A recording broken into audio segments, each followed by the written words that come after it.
Tonight's Mets game is available Spanish commentary. Use the SAP function on your remote or your set and follow along with Juan Alicea and Billy Baroa. There is Brandon Duckworth. He is the 5th starter in the Phillies rotation. Right-handed starter with an outstanding curveball, and he'll face the Mets lineup, which Art Howe has a little different twist with tonight. And there it is at the top. Jeff Duncan, who's exhibited an outstanding eye at the plate, takes the leadoff spot. Jose Reyes, coming off a 3 RBI day, will bat second. Jason Phillips bats third tonight. Cliff Floyd does play. He'll be bat cleanup in left. Ty Wigginton is 5th. Timo Perez. Vance Wilson back after missing 2 games. Joe McEwing is 2nd, and then Aaron Heilman.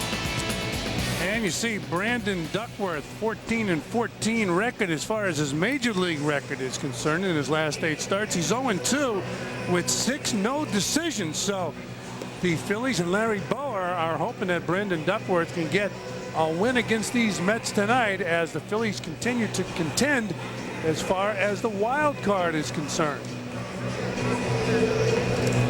You see Duckworth's numbers right there. Opponents batting .280 against him. Struck out 46 and 58 and 2/3 innings. 13 starts, and the Phillies are very high on this right-hander.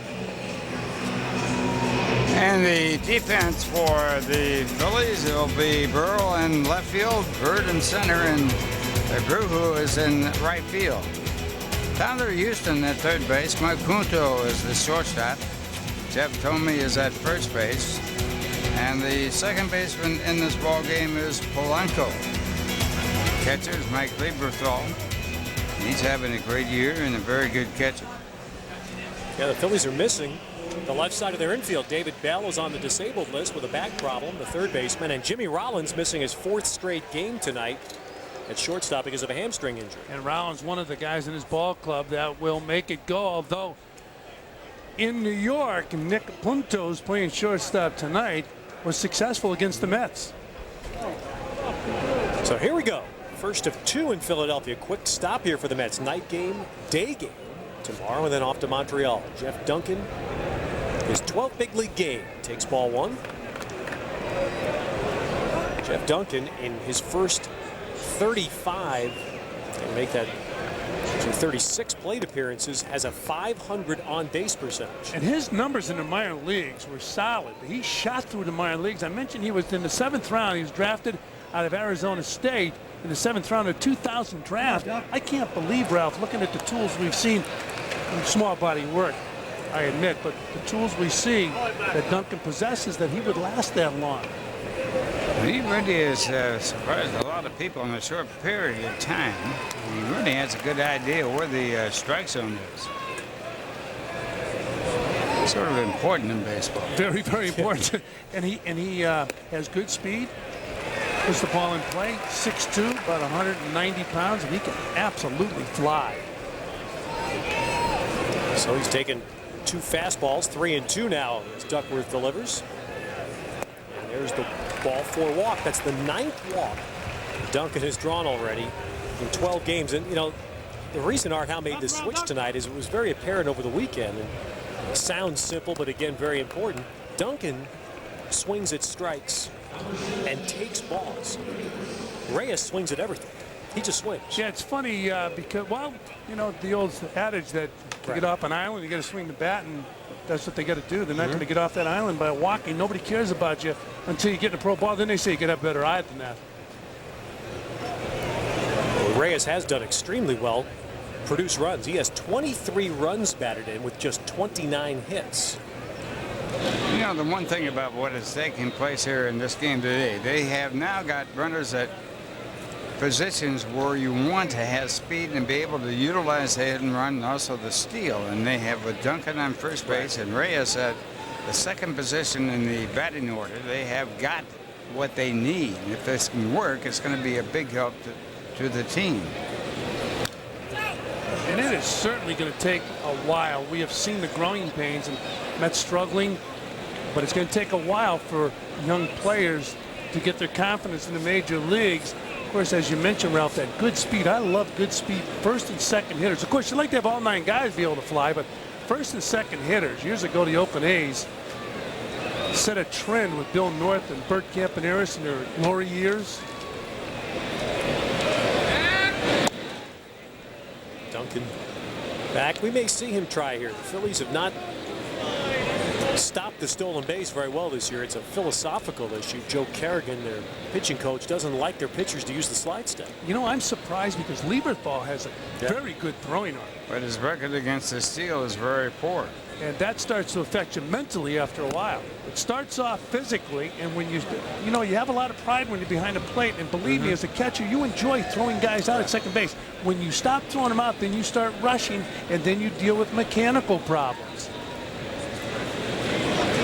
Plus, there's too much looking into the dugout, I think, now. You got to give signs to throw over there, to step off. Just saw Lieberthal look over, then he gives the sign to throw over. See, he's looking there. He goes into the dugout. What's next? Lieberthal is a veteran catcher. He doesn't know what to do. And nobody knows the pitcher's stuff better than the catcher because he sees the movement on the ball. 2-1 now to Jose Reyes. They tell me even in college and in high school now, coaches call the pitches for the catchers. Oh, absolutely. It's insane. Oh, ground ball. It's amazing when you get done playing how intelligent you get when you get in that dugout. 2-1 now. Duncan being held on at first by Tomey. Doesn't go. And Reyes hits him. Could be a double play ball here. Gun to first, but Reyes' speed beat it. Boy, Punto really got as much as he could on that throw, but Reyes' speed stays out of a double play. Now here it is again. This has to be a double play, but as Ted mentioned, Reyes outruns a strong throw, Ralph. Very good arm at shortstop, but the speed kept the Phillies from making that double play. Look at Reyes go down the line. He has great speed. Now we'll see if the Mets are able to bring Reyes around because of that speed, staying out of a double play. Now we'll see if the Mets can capitalize on it. Jason Phillips batting. Soft shot's going to be a base hit. Reyes to second will stop there.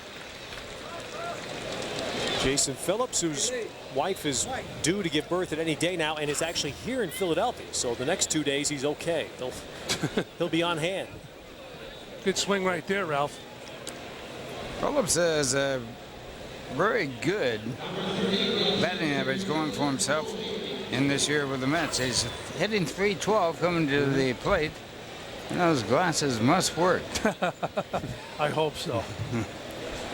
Here's Cliff Floyd now. He's giving it a shot to play tonight. Cliff got yesterday off in Atlanta and is going game by game right now with Art Howe.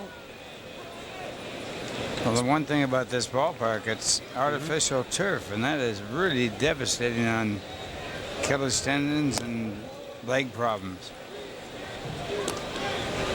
The good news, next year there'll be just one artificial turf park left in the National League. That's one too many. Yeah, I agree with you. Assuming that the Expos are still in Montreal. I got to tell you, though, as a hitter, you love it. Because you hit the ball up the middle on the ground, and you got yourself a base hit. So you didn't have to worry about that, Ralph. You never get jammed. I spent my whole career getting jammed and hoping. But, you know, some of these fields now, we just saw it in Atlanta. The field was cut so short, and it was so rock hard, it played like artificial turf. Ground balls just flew through that infield. 2-0 here to Floyd. That really used to be the case in St. Louis when they played. The Browns and Cardinals played in the same field, Sportsman's Park. And there was no grass in the field because it couldn't grow because two teams were playing on it. And it was like a rock pile.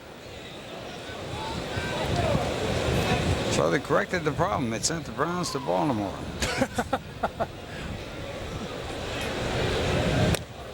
Inside now, 3-1, so Cliff's sitting in a pretty good spot here.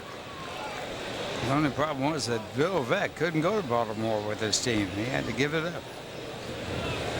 Against his will? Against his will, yes. Time called there, and Duckworth didn't know it. Duckworth, an undrafted player, a rarity to see a player come through 4 years of college, not get drafted at all, and make the big leagues. You got to admire a guy that does that, because it's not an easy road. And Floyd hits that one right field. Did he get enough? Abreu turning to watch, and Floyd hits a 3-run shot in the first for the Mets. Look at the limp on Ray Floyd. It really bothers him to run on this turf. But he solved the problem of having to run hard by hitting the ball out of the ballpark. That's the best way to do it. And let's not forget Jose Reyes beating a throw to first base. You turn a double play, it's a different atmosphere. They didn't turn a double play. Phillips gets a hit, and then Floyd hits the home run. And you know, after the way yesterday's game ended, I mean, that's the worst possible emotional way for a team to lose a game, the way the Mets lost yesterday. That is huge, to come back in the first tonight and get a blow like that. Well, that absolutely. Wigginton out to center. Marlon Byrd will put that away. 2 down. And the way it started, we saw Duncan get on. Then Reyes hit a tailor-made double play ground ball. He beats it out, and this is the end result. Reyes scores the first run of the game on that home run off the bat of Cliff Floyd. But it would have been so easy for Reyes when he hit that ball. Take a, short-legged down to first base. Not low, but short-legged. Yet, he beat the throw, scores the first run of the game. 16th home run for Cliff Floyd. 52 runs batted in. And breaking ball to Perez is a ball. It didn't sound like Floyd got all that. No. Ball, did it? I think there's some players going to miss the bet next year. Well, this has been a great hitting park for years here. And of course, the other thing is when it's really summertime and it's hot, the temperature of this AstroTurf is so hot that you can see the heat waves coming off of the green AstroTurf. When I was in Kansas City on real hot, humid days, it would go over 100 degrees on the turf. They would have buckets of water, 9 buckets of water for the 9 guys in the field, so you could stand in them with your cleats on, spikes on. Fouled away to the left by Timo, 2-2. And it would be down in the runway, and everybody would be standing down the runway. Spikes on in buckets of ice. Well, the temperature at St. Louis one time when they had the All-Star game there measured 167 degrees on the artificial turf. And that's enough to blister your feet. Here's a base hit. Timo Perez. Now Timo is getting more regular time here with the trade of Burnitz. And it's sort of like, I think, a last shot here for Timo to kind of take advantage of an opportunity to play, and he's starting to do that. You see that ball up and out over the plate, and Ralph, he put a good swing on that ball, hitting the ball hard in the left field. Well, Timo, of course, doesn't have that power that you want from your outfielder, and so you think, well, maybe you're going to offset the lack of power by the fact that he can run. And he certainly can run, but he can't steal bases. And that's one of the problems that Timo has. He can't make that single into a double by stealing the base. He doesn't have the power you want in a corner outfielder, but he really doesn't have the speed either. So that's true. And Timo lost a month back in May with that calf problem. And that really didn't endear himself to the new management on the field. He lost an opportunity to really play. So he's getting kind of a redeeming chance here with Burnitz being moved. There's a strike to Vance Wilson. So opportunity for Timo. Vance Wilson got dinged by a couple of foul balls the first 2 games in Atlanta. So Aaron Heilman gave him Saturday and yesterday off. Timo has attempted 7 stolen bases. He's been successful 2 times. Ball to Wilson, 1-1. And this is an ideal time to be attempting a stolen base. Yep. The Phillies have had 77 bases stolen against them, and they've only caught 11 runners. And as I said, it's not a reflection on Lieberthal. That is, the Phillies will quickly tell you that it's not on him, it's on the pitchers. Yeah, Lieberthal has great mechanics behind the plate and a strong throwing arm. But as I mentioned earlier, if you have pride and they're stealing every time they run, then you start rushing things, and you're going to pick up errors doing that. Bounced into the hole. Quinto gets the force play at second, but a good start for the Mets tonight. Jeff Duncan in the leadoff spot got it going, and Cliff Floyd cashed it in. Aaron Heilman on the mound for the Mets. 5th major league start. Straight ahead lineup he'll face Marlon Byrd, the leadoff batter for the Phillies. Done a good job there with Polanco on fire. Thome and Abreu in the cleanup spot. Of course, the big difference for the Phillies now, Pat Burrell dropping to the 6th spot. And then Tyler Houston and Nick Punto batting 7th and 8th tonight. Aaron Heilman out of Notre Dame. And a big thing for him tonight, he's got to get something positive out of this start for his confidence, because he has had a tough start this year with the Mets. So it's imperative for himself to do something well tonight so he can walk away with a little bit of confidence. He had one game won that was won by the relief pitching of the Mets. Doesn't help. And a couple of the relievers tonight in the dugout. I was talking to a couple of veteran relievers about that as Duckworth gets a little chat from Joe Kerrigan. He's saying, how are you holding that ball? Wigginton can't make the play. He's trying to hurry that one against Marlon Byrd. What Aaron Heilman needs tonight is a victory. This is not good here. In a transfer, Wigginton couldn't get the ball into the bare hand. I don't know if he could have thrown him out, but could have been close, but very difficult play. The defense for the Mets, Floyd, Duncan, and Perez in the outfield. Wigginton, Reyes, and McEwen in the infield, accompanied by Phillips at first base, and also Wilson behind the plate. So Polanco, batting average up to 288. Polanco did something that I don't think anybody else ever did. He pinch hit from McGuire. Mark McGuire.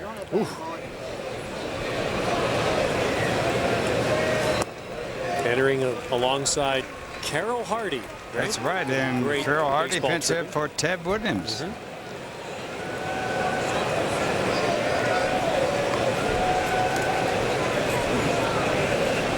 Let's take a look at our Panasonic Fast Facts for tonight. Some numbers highlighting the streak that Polanco was on.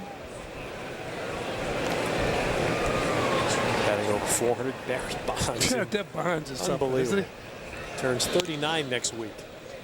You know, Rafael Palmeiro told me in Texas, I asked about guys that he played college ball with that he felt would make the big leagues. He said, you know, it's tough to project. He said, but one guy that carried himself like a big leaguer since the day I knew him in college, Barry Bonds.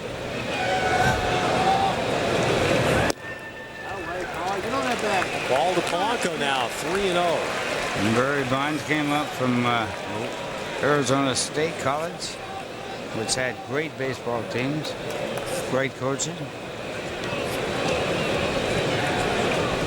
You know, skinny kid, about 185 pounds. What happened? That must be the orange juice. This is exactly what Heilman did not need. He didn't get the play made in the field on the first batter, then follows it with a 4-pitch walk. And it's the command that has eluded Heilman so far in most of his 4 starts. Well, Heilman is considered more of a control pitcher. And it's tough every time out to have that good control. But again, we got to get back to he's got to get himself a victory to help get himself relaxed and get confident.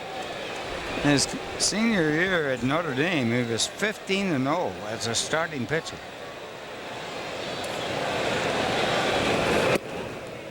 Problem is Jim Thome he was in Philadelphia and in Cleveland. When you're in college, to be successful is great, but then you got to get into pro ball and carry it with you, and sometimes it's difficult.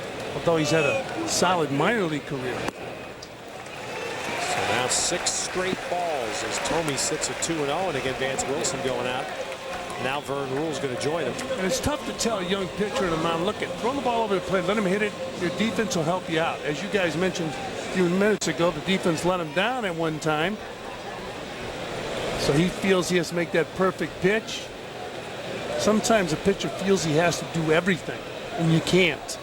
You got to be able to rely on your defense. That's what Vern Rule is probably telling him. Throw the ball over the plate. Right now, his defense is shifted over to play Tommy as a pull hitter, the so-called Ted Williams shift.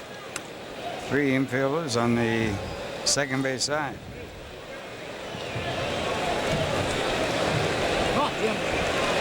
Outfield straight away. All 3. And Tommy absolutely is a guy that will not expand his strike zone. He's proven that year after year as a 100-walk man. Abreu is on deck. They're going to let him hit right here. Well, he should be swinging away. 106 strikeouts. Jeez. Slow fastball. He was taken all the way. Even surprised Wilson, the catcher. He didn't catch the ball. Look at this pitch. What a pitch to hit. That is a home run pitch per se to left-hand batters. Low and inside. 3-1 popped up. And Vance coming back is going to run out of room. Ralph, did you like hitting 3-0? You bet. You loved it. You bet. Well, there's one thing to do in 3-0, and actually you can do it on 3-1. Is zone the pitch. You put it, say, if it's not where I can hit it out of the ballpark or I can handle it well, you don't swing. And when you're disciplined. When you're catching and pitching, all you're thinking about is throwing the ball over the plate. You're not thinking location. And the best pitch in this sequence for Tommy to hit, 3-0. 3-2 now. Runners do not go, and Tommy fouls another one away. So Heilman coming right at him with fastballs. 92 on the stadium gun here at the vet.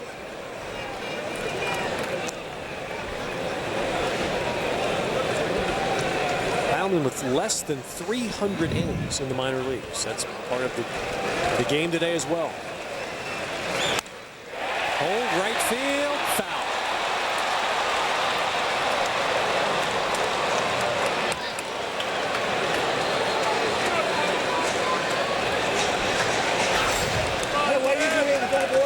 Right there, he just hooks the ball foul by a few inches or so, and tried again to 3-2. Right, foul. I don't know if he's happy because it was foul or. Now this is, I have to think so. Yeah, this is flirting with danger because this is about 4 straight fastballs to Tommy. And there's another one, and he got him to pop it up, and this one may be playable. Wigginton hoping, boy, that just drifted. Just drifted. And you hit it on nose that the more I always felt the longer hitter was at the plate, the more swings he had, the more dangerous he became. And the more he sees the same pitch over, right? Yes. Gets a chance to time it. Well, he's behind that pitch, and that was a fastball. He was getting fastballs. And you can't pitch fastballs over and over again to hitters of his ability. And you usually do it when you have to throw a strike. Hit on the ground, Phillips. Another muff. And Heilman does his job, and that finally gets an out recorded. He did his job, but Phillips almost got decapitated down there with that ground ball. It was hit hard. Did a good job to get it out. He fought that thing off. Watch this play here. He's just really happy to get that glove on the ball. And he still has time for a play at first and gets the out there as a run scores. Runners move up, so the time run is at second base. Have to remember that Phillips is a catcher playing first base.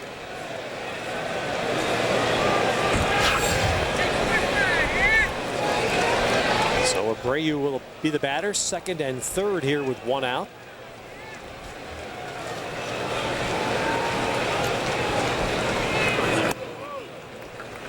And going to something different. That one, changeup that slipped from Heilman.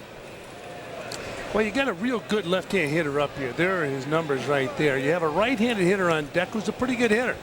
There is a base open. You want him to hit your pitch because you'd rather have the right-hander pitch to a right-hander.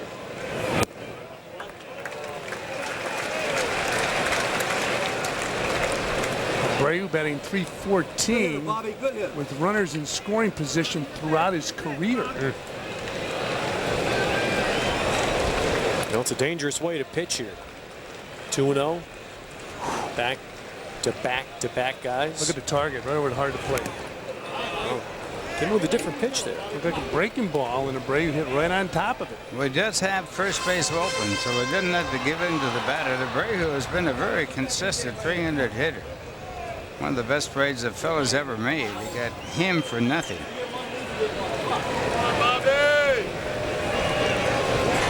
For Tampa Bay. Never played a game there. For Tampa Bay, took him in the expansion draft. A good breaking ball there, 2-2.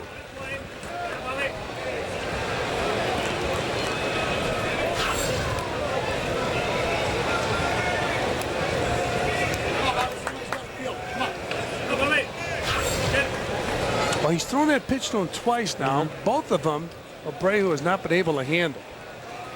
Rarely do you throw 3 in a row to a hitter. Target over the heart of the plate. Foul out of play to the left. Come on, buddy. All right. Come on, buddy. Come on. If for some reason catchers and pitchers don't want to throw a hitter the same pitch 3 times in a row unless it's that fastball. The slip pitch, the trick pitch, they usually stay away from the 3 in a row. Keep in mind, first base still open. You saw the runners on second and third. Lieberthal waiting his turn.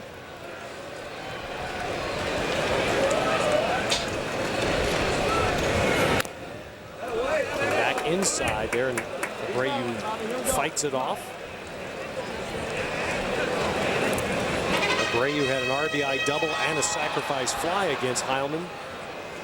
Well, Heilman pitched the game before the All-Star break a week ago yesterday at Shea.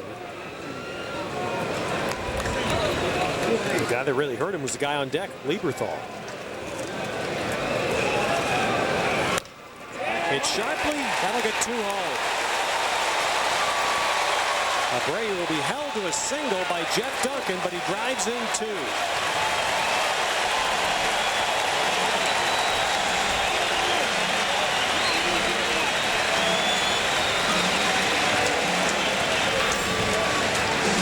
Here it is again. It looked like that off-speed pitch again, but it was up above the belt, Ralph. And the hearted ball through the middle to drive in 2, and now the Mets lead cut to 1. A very dangerous hitter who has hit the Mets well in his career coming up.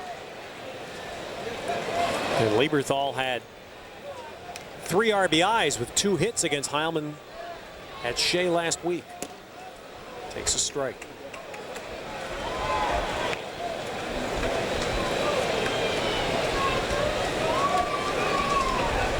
Walk to Polanco's the one that really hurts Heilman in this inning after Bird's infield hit. That grazed him. So Lieberthal is nipped. One thing about baseball today, and the umpires have a right to make the hitter stay in the batter's box and not say it was hit by a pitch ball if you don't try to get out of the way. He didn't make a move to get out of the way. Plus, so that grazes basically the front of his jersey. It grazes like the button. Might be a break for the Mets because Lieberthal's had 7 home runs in his career against the Mets and driven in 50 runs while batting .305 lifetime against the Mets. Well, here's Burrell, so you've got those numbers, which are shocking, but you've got his career numbers against the Mets, which are awesome. Awesome. And right. He hit one against Heilman last week. Burrell did. 296 against the Mets with 60 base hits. 20 of those 60 hits have been home runs, and has driven in 56 runs against the Mets. He's hitting only .195 this year against all the pitching in the National League, but he has worn the Mets out. Here's the game at Shea. This was the last game before the All-Star break, and Burrell made it a 4-run first inning for the Phillies with that shot. And he was struggling then. He's been struggling all year. That's amazing. He's still swinging the bat the same way he swung the bat last year. As you look at his career numbers against the Mets, just a matter of getting some hits, getting some home runs, and getting on that positive path. He just hasn't been able to get on that path all season. Heilman got him here. It'll be Phillips, it'll be McEwing. Infield fly rule is called. And McEwing puts the ball away. So. Bobby Abreu was down at third base. He forgot the outs. John Vukovic had to warn him. Here's that swing, just a little bit behind on this ball, Ralph. And the ball was right down the pike. Boy. How do you miss that ball? He just, when you're hitting 193. Yeah, he just doesn't think he can hit right now. Watch Abreu. I don't know if we have him. Now look at Abreu go to third base. Oh, you're right, Fran. He thinks there's 2 outs. How about that? I'll tell you one thing. That's how you get in the manager's doghouse. Ooh.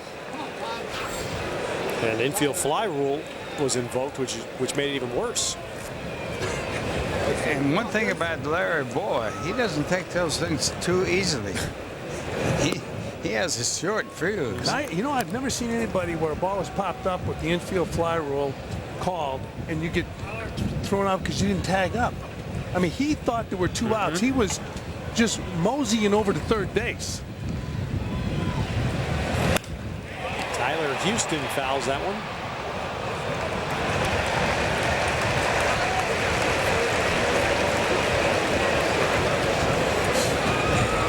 Abreu from Venezuela, and he does have a lot of the same mannerisms and characteristics as Cedeno, also a Venezuelan. I mean, they're both kind of happy-go-lucky guys. They smile a lot.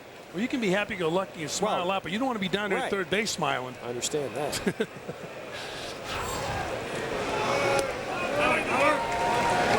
Houston takes the ball, 2-1. Tyler Houston filling in for David Bell, who's on the disabled list. We talk about Bobby Abreu. Occasionally, he does get into the manager's doghouse. We looked at Abreu on second base and Lieberthal over at first.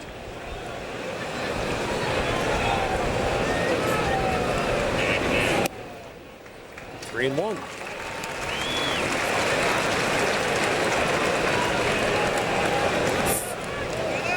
Watching Aaron Heilman pitch so far, it's been almost the exact opposite of watching Jay So in his first half a dozen starts, where what really amazed you was Jay So's command. Heilman is just struggling. He's just can't pitch the way he's going here. He can't pitch behind every hitter. They say that rhythm is a very important part of pitching. You can see his release point is inconsistent. When your release point is inconsistent, you make a guy like Vern Rule nervous because you're not going to be in the strike zone. So Nick Punto, the 8th batter of the inning, 2 runs in, 2 men out, 3 men on. There's not really much you can say to a pitcher. Feliciano getting loose in the bullpen. But there's not much you can say when you go out there. You just hope you can calm him down to get him relaxed.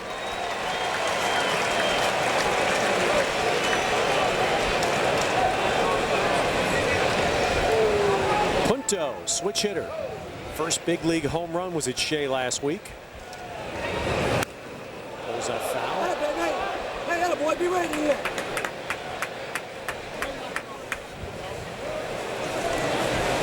Punto has 48 at-bats now for the year with 13 hits. He's getting himself a rare chance.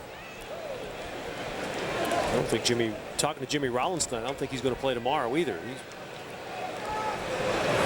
He's really trying to calm down a hamstring that first bothered him, he said, in spring training.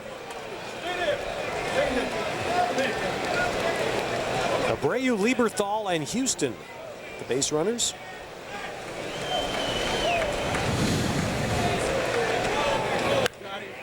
Sharply hit, but right to McEwing, and that takes care of the inning. So it was a struggle for Heilman. He gives up 2, and he strands 3. The Mets have the lead after 1.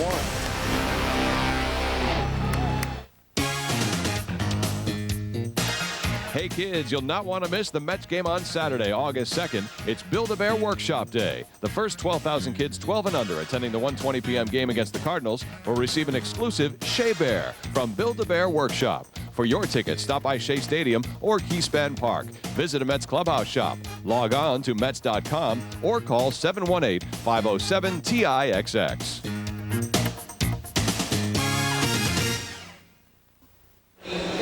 This copyrighted telecast presented by authority of Sterling Mets may not be reproduced or retransmitted in any form. The accounts and descriptions of this game may not be disseminated without the express written consent of Sterling Mets.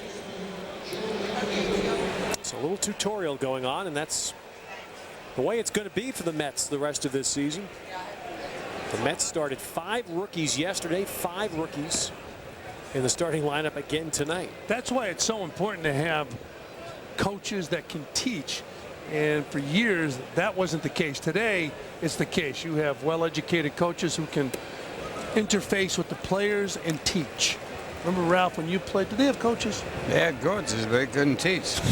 Could they walk and talk? They could walk and talk and... Not after 10 p.m. Right. And they could also count when you went when the curfew was on. That was the worst. Okay, there you go. They don't have bed check anymore. 2-1 here to Joe McEwing.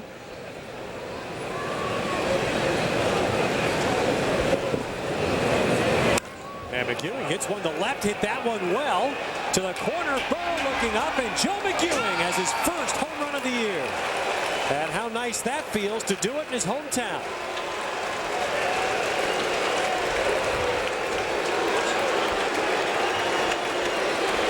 Pennsylvania boy, grew up coming to games here at the Vet, and in the last year at this stadium, Joe McEwing hits his first home run of the year. Yeah, just his luck. They're going to hit his home run, and they're going to tear the stadium down. You can never go back and say, that's where I hit my home run. That's bad luck, isn't it? Now for the Mets, that's a welcome hit. 2 home runs here in the first 2 innings. Heilman takes a ball. I guess, Ralph, we said this is your last trip to the Vet, huh? That's it, yeah. I'm not sensing a lot of emotion. Well, this really isn't one of my favorite ballparks. I wonder why. Well, you never got a chance to hit here, for one. Well, that would have been good. This is a good hitter's park. Of course, the old park, Conemack Stadium, was a very good hitter's park. Had a shorter right field fence and a left field fence about 335. And you could hit the ball on the roof of that ballpark. This is symmetrical. It's 408 to center field, but I'll tell you what, it doesn't play 408, does it? No, it doesn't. It plays more like 308. Yeah, guys have told me, players say this, they think this park plays downhill. It almost feels like from home plate to the center field fence, feels like it's downhill. If that makes sense. I've heard that phrase before. 410 at Shea Stadium oftentimes seems uphill. Well, maybe this thing is downhill towards Schuylkill. Little river that runs through Pennsylvania for Philadelphia. A great hitting backdrop here, too. Hitters always tell you they see the ball very well. Duncan takes inside. 2-1. Reyes behind him.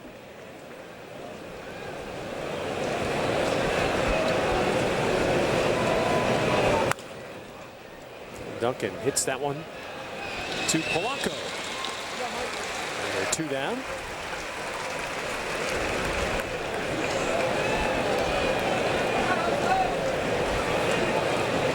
Well, Duncan back, and Reyes will bat.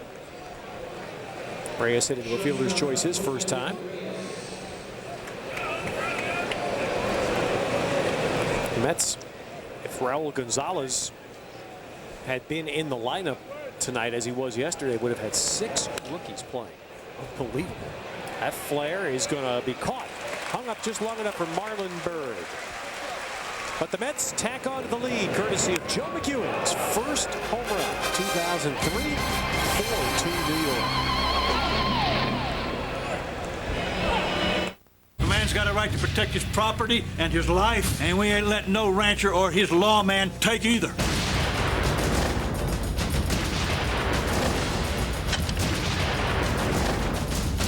Men are going to get killed here today, and I'm going to kill them.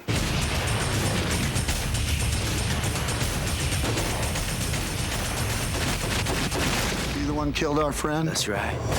Open Range, directed by Kevin Costner. Rated R. Starts August 15th. So we go to the bottom of the second. Heilman back to the mound with a 4-2 lead. And the opposing pitcher, Duckworth, taking the ball.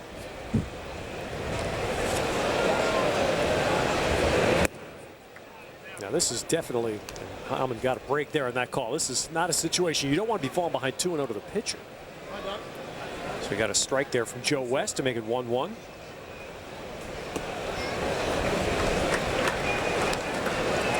Hey, take a look at those numbers from July 11th and tonight, Ralph. 4 runs, 5 hits, 1 home run. Now he goes 3-1 to Duckworth. So it's that awful feeling for a young man. He knows there's so much promise on him. He's trying to prove himself here. But mastery of the strike zone right now is just not there. 3-2. Heilman was drafted by Minnesota after his junior year of college, didn't sign, went back for that senior year when he went 15-0. Oh, he got a break there. Duckworth swung at ball 4. But Heilman comes to the big leagues with 280 innings of minor league experience.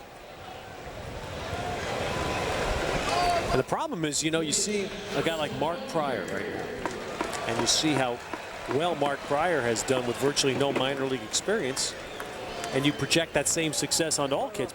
And just because a kid's a first-round draft pick doesn't mean it's going to happen the same way. It's amazing. I remember Pryor coming out of college out there in Southern California, and he didn't walk anybody. He had magnificent control coming out of college. I was intrigued because that was the headlines in the paper when he was drafted by the Cubs, was his ability to strike out hitters and never walk anybody, and he continues on with the Cubs. And you're right, Ted. The problem is, you know, somebody else comes out at the same time and he's 15-0 in college. You say you're going to get the same thing. Well, it all depends on the stuff. Well, the one thing that Pryor has, he's got a fastball that's 5 miles an hour faster than this fellow's right here. Exactly. And it's amazing. I know as a catcher, when you're catching a guy with finesse, I mean, that's a nicer guy to catch. You're comfortable behind the plate, but you know when you're catching somebody with good velocity, if he makes a mistake 2-0, throws that ball, let her high to a hitter, he can beat him. Where a guy that's a finesse pitcher, he goes let her high 2-0, there's a chance he's going to see some damage done. Well, Heilman's getting ahead here. Bird is 1-2. And he's shown good ball movement with those pitches.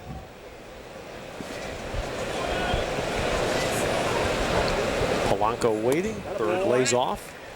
Marlon Bird has a .370 on-base percentage, and for the Phils, that is, I mean, that's a gift from above. They've been a couple of years now trying to find a leadoff hitter. Bird pulls it foul. Well, tonight on MSG at 11 o'clock, an all-new Tee to Green presented by Canon, golf pros, tips, celebs, and more with Mike Crispino. 11 tonight on MSG Network. And there's a strikeout on the inside part. Heilman gets his second strikeout.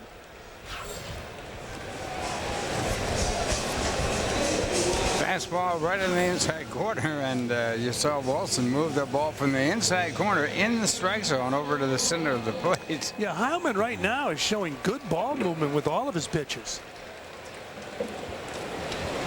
Well, he'd love to get this guy here have a 1-2-3 inning after the long first inning. He walked Polanco in the first.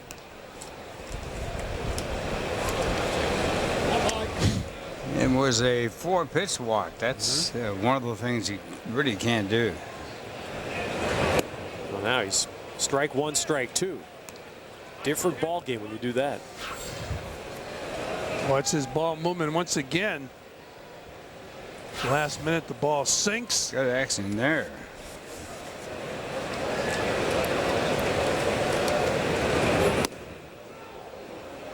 He threw that fastball pretty good right there.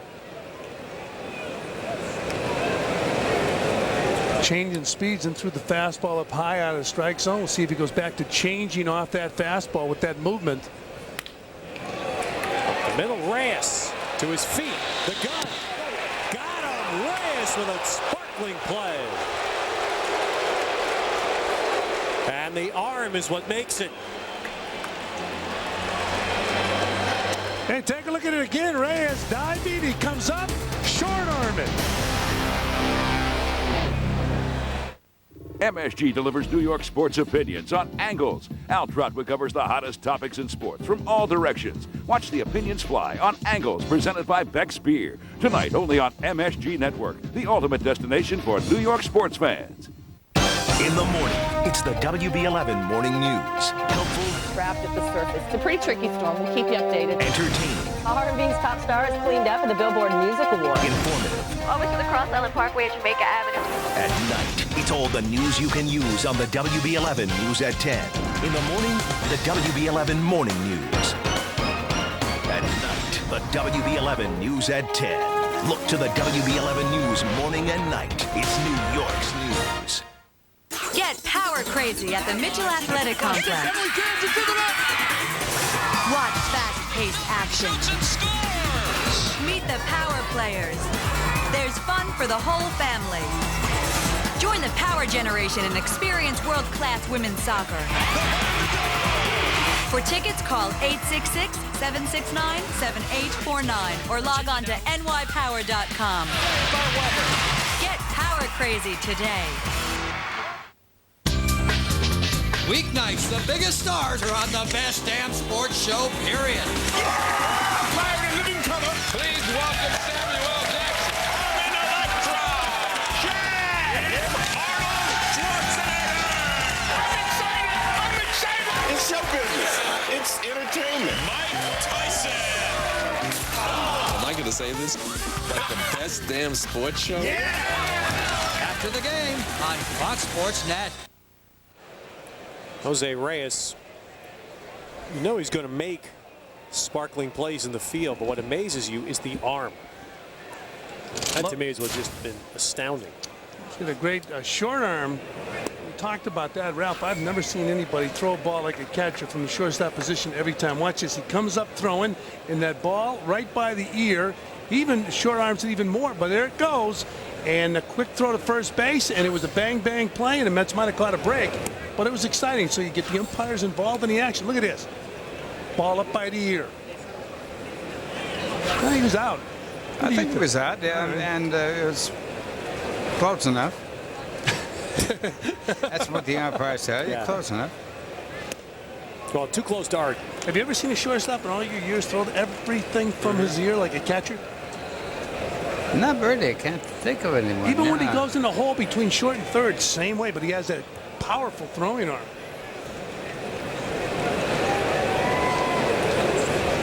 They talk about great shortstops with great arms. Here's a base hit for Jason Phillips. He is 2 for 2 now. Stay hot. Aparicio was certainly one of them. All right, here's Cliff Floyd, Ralph, launching one in the first inning. And that was a 3-run home run by Cliff and put the Mets up 3-0. Phillies got 2 back, and the Mets got another home run to make it 4-2, and that's the way it stands right now with the runner at first.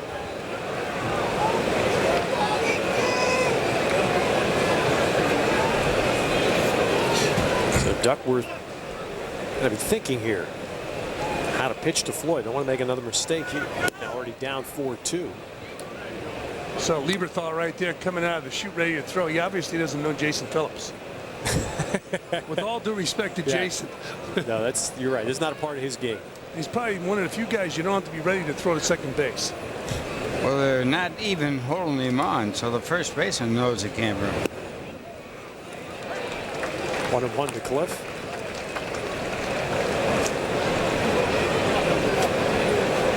Jason Phillips now at 65 hits. He's creeping up toward the team lead. Wigginton has 99. His outs are hard. In Atlanta, he hit 2 frozen ropes for outs first night down there. Oh, there's a sawed-off bat and a long foul. Strong man barrel. That bat ended up at the back of the infield. Strong man, but the pitchers say slow bat. That's why he got him, Ralph. Those pitchers never forget breaking your bat, do they? I love that.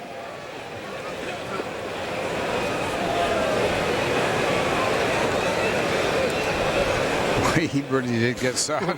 That was a saw job right there. If a team wins, the bus trips to and from the ballpark, his teammates will remind him of that broken bat. I think Joe West was saying something to him. Cliff chuckling a bit. 1-2.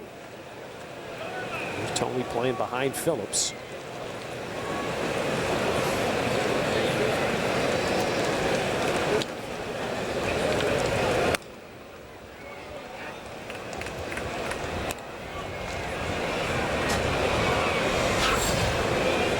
Right here, the fastball down almost on the ground, and look where the target was. Lieberthal was set up like 8 inches off the plate. If you call for that sinker, you want to get as low as possible to the ground, not necessarily outside, but look at that. You know, look like a breaking ball down low. Look at that target. Yeah. All the way. Sure glad they put that catcher's box down before the game. It really makes a big difference. You get rid of it immediately. Lieberthal. I mean, Atlanta'd be proud of that catching This setup. is where it should be, right here. Yeah. But then when you go out there as a catcher, you do this, and the hitters do this. So let's see if Lieberthal goes out there again. You're supposed, and today, the umpire's supposed to tell you to stay in that catcher's box with 1 foot at least. Went inside and got him. Abreu near the line. So Cliff Floyd retired for the first out. Well, enter the Mike's Hard Lemonade and MSG Network's sweepstakes for a chance to win a Mike's Hard Lemonade barbecue grill and a suite for 10 at a Major League Baseball game on August 17th. Send a postcard to the address you see there. Make sure it's got your full name, address, daytime phone number, and date of birth. And enter today.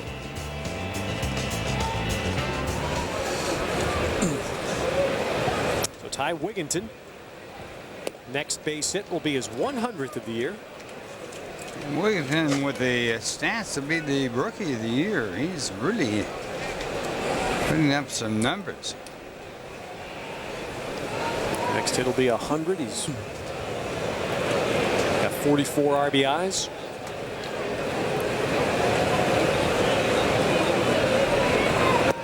Of course, right now, Dontrell Willis has that award. Yeah, but you lost the game yesterday. Right. Sewn up. He's out of it. Only okay. 9-2. Okay, good. That's He's it. only 9-2. All right. That's one guy out of the way. Brandon Webb, the Diamondbacks' fine young pitchers, another guy in there, and there's another guy that's crept in anonymously to Rookie of the Year. Runner goes here. How about that? And how about hit him? Okay, it hit Wigginton. Which is a shame. Otherwise, Jason Phillips was going to have his first stolen base, and it might be his last.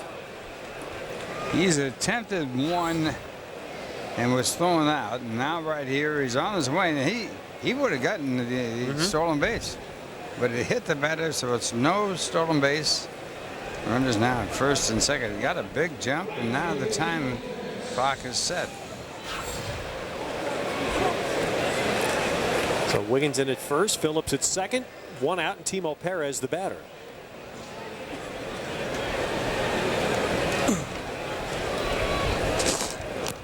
So the other guy that's crept in that I don't think too many baseball fans have even heard of is Scott Podsednik, who is the center fielder now for the Milwaukee Brewers.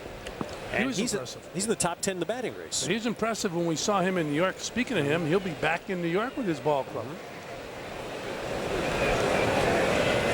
Next homestand.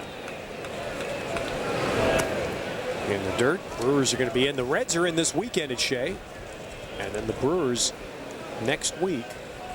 And a little added attraction for the Brewers series next Tuesday night, a week from tomorrow night, Gary Carter night at Shea. As Gary will be honored, fresh off of his induction to the Hall of Fame in Cooperstown.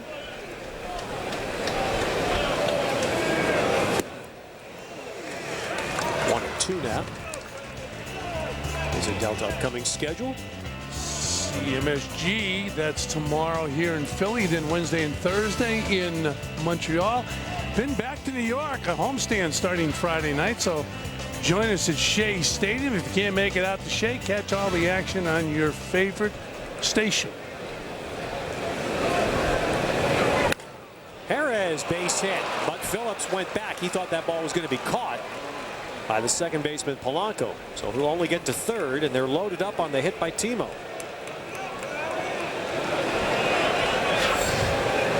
Here's that pitch. It's down, and Timo loves that pitch, and he hits it hard in the right field.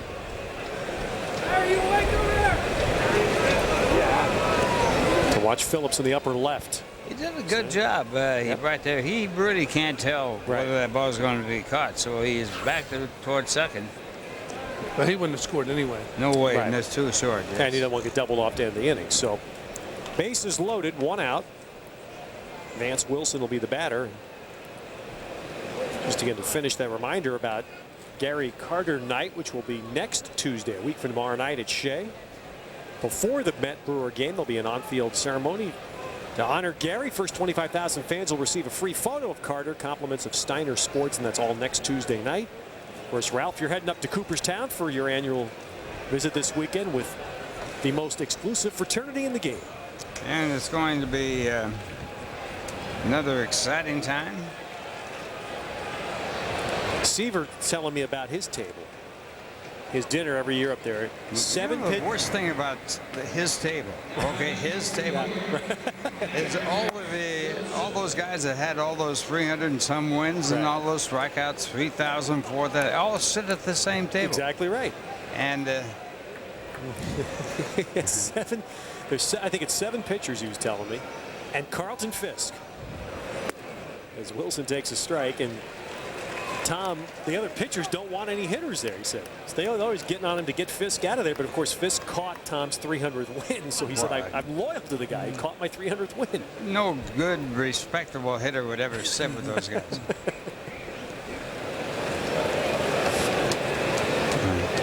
Right. Outside, they say Koufax and Gibson are the hangers on because they didn't win 300. They let him sit at the table, but they don't get to say very much. And then one guy that talks a lot, Steve Carlton, wouldn't talk when he was pitching. Swing and a miss here, 1-2 to Vance. Well, Vance been an awfully good hitter in these kind of spots for the Mets. In fact, he's the best on the Met club, getting that man in from third with less than 2 outs. He's done it 10 out of 11 times this year. And that man here is Jason Phillips. Wigginton and Timo, the other runners.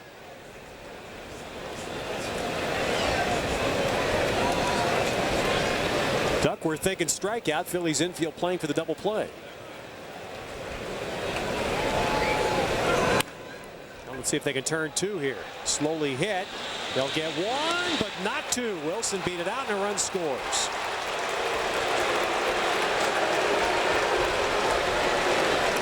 So the Mets have a 5-2 lead as Phillips scores on the fielder's choice. RBI for Wilson.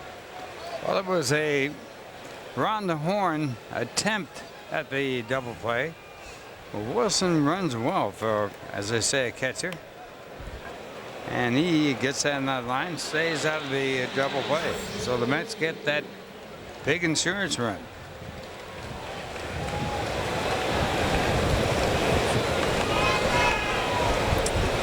So 5-2. Mets lead it. Wigginton at third, Wilson at first, and McEwing the batter. So a very unusual game so far for the Phils, who've had tremendous starting pitching. Their front 4 starters have been as good as any. They just played a 4-game series here against Montreal, and the Phillies starters gave up 8 runs total in the 4 games. And now the 5th man, Duckworth, tonight has given up 5. One of them to Joe McEwing. And his first home run of the year as he hits it out of the ballpark.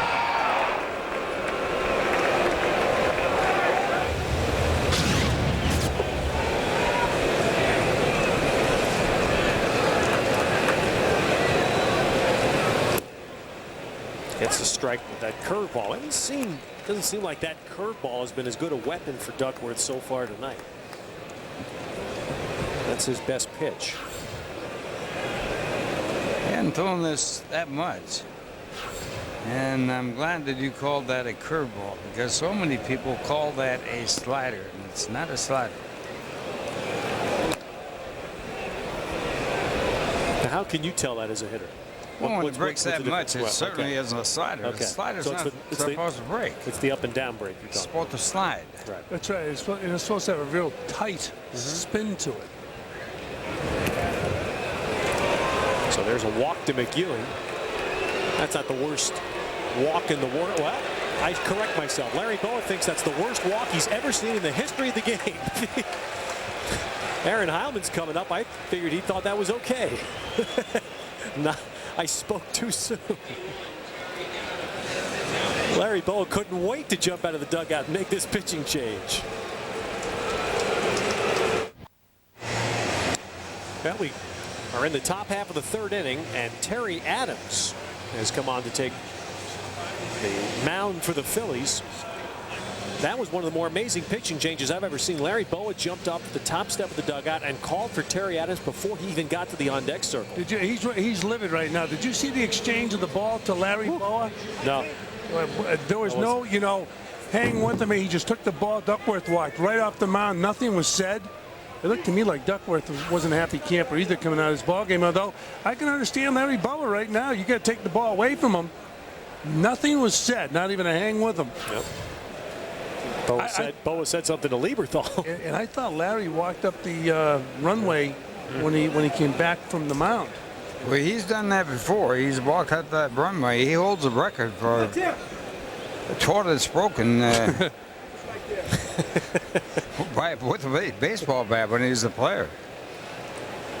Well, Aaron Heilman just experienced the first. They changed pitchers to get him out. Now, when you're a pitcher, you're going to crow about that a little bit if he wins this game. 1-0 the count. He's probably saying, I'm glad I wasn't Duckworth meeting with Larry Boa on the mound. I'll tell you one thing, Terry Adams better not walk this pitcher. Right. Things might go a little askew. 2-0. They have a pretty good crowd on hand here for the first game. I'm sure that Larry Boa doesn't want the fans to go home unhappy. Of course, they can thank the Mets occasionally for some people here at the Vet. Wow, 3-0 for Terry Adams, who's done. Uh-oh. The head is shaking. Yep. Larry hadn't been like this much lately. His team's been playing so well. Got a 3-0 strike there. I imagine Heilman will put the bat down here, too.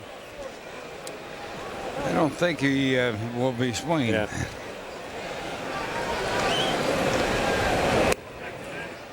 He's run the string. 3-2. I know of pitchers that were so bad with the bat as hitters, they were given the takedown on 3-2 pitches. I can understand that too.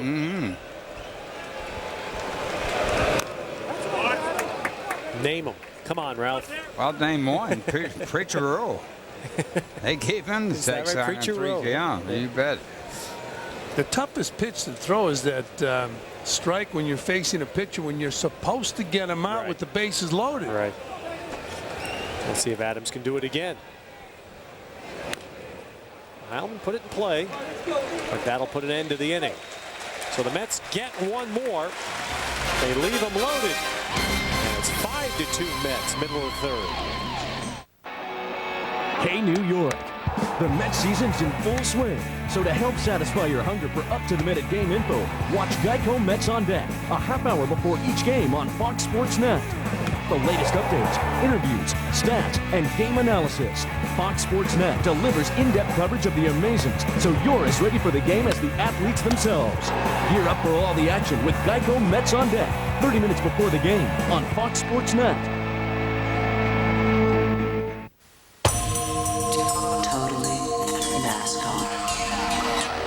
Season-long destination for everything that is NASCAR. One source, expert analysis, all access.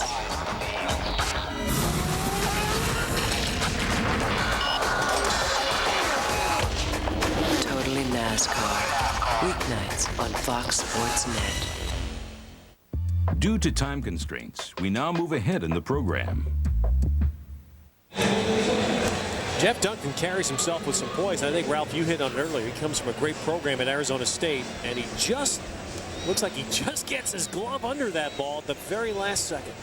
And it needed to be caught like that. It's a great play, and it came at the right time. Saves probably Heilman's chance to win his first major league game. At least he keeps it going right now. And a good play there by Duncan.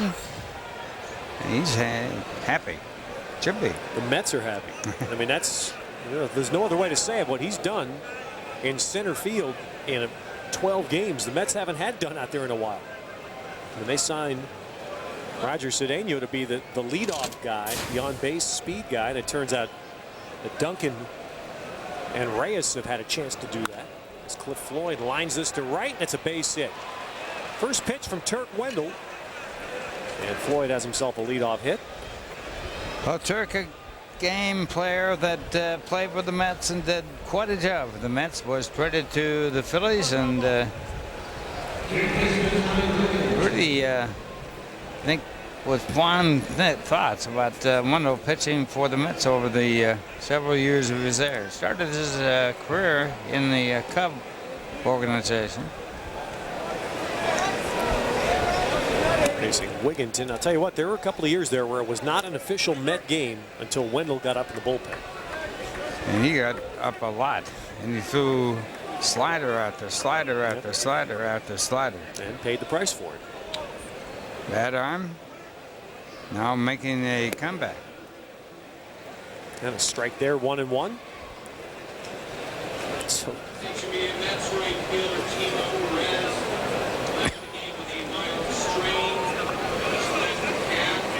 Timo Perez, we are told, mild strain of the left calf. Wigginton swings and misses 1-2. I'm not a real connoisseur of calves, and so Ralph is. I'm not sure if that's the same calf that Timo hurt early in the year, but that's a young cow, right? Yeah, right. Told you he was an expert.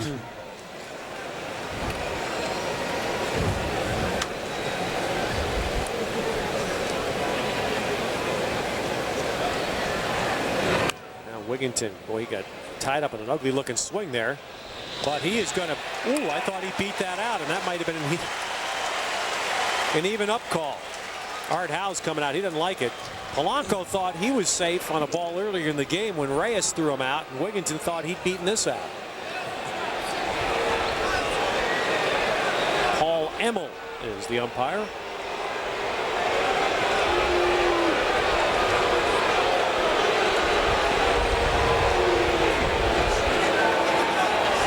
Art Howe, of course, in his first year with the Mets, and certainly a frustrating year. You know what there, Ralph? We saw some veins in his neck. That might be the first time we've seen that this year. It's been really a tough year. Good fielding play at third base. Yeah, safe. Safe.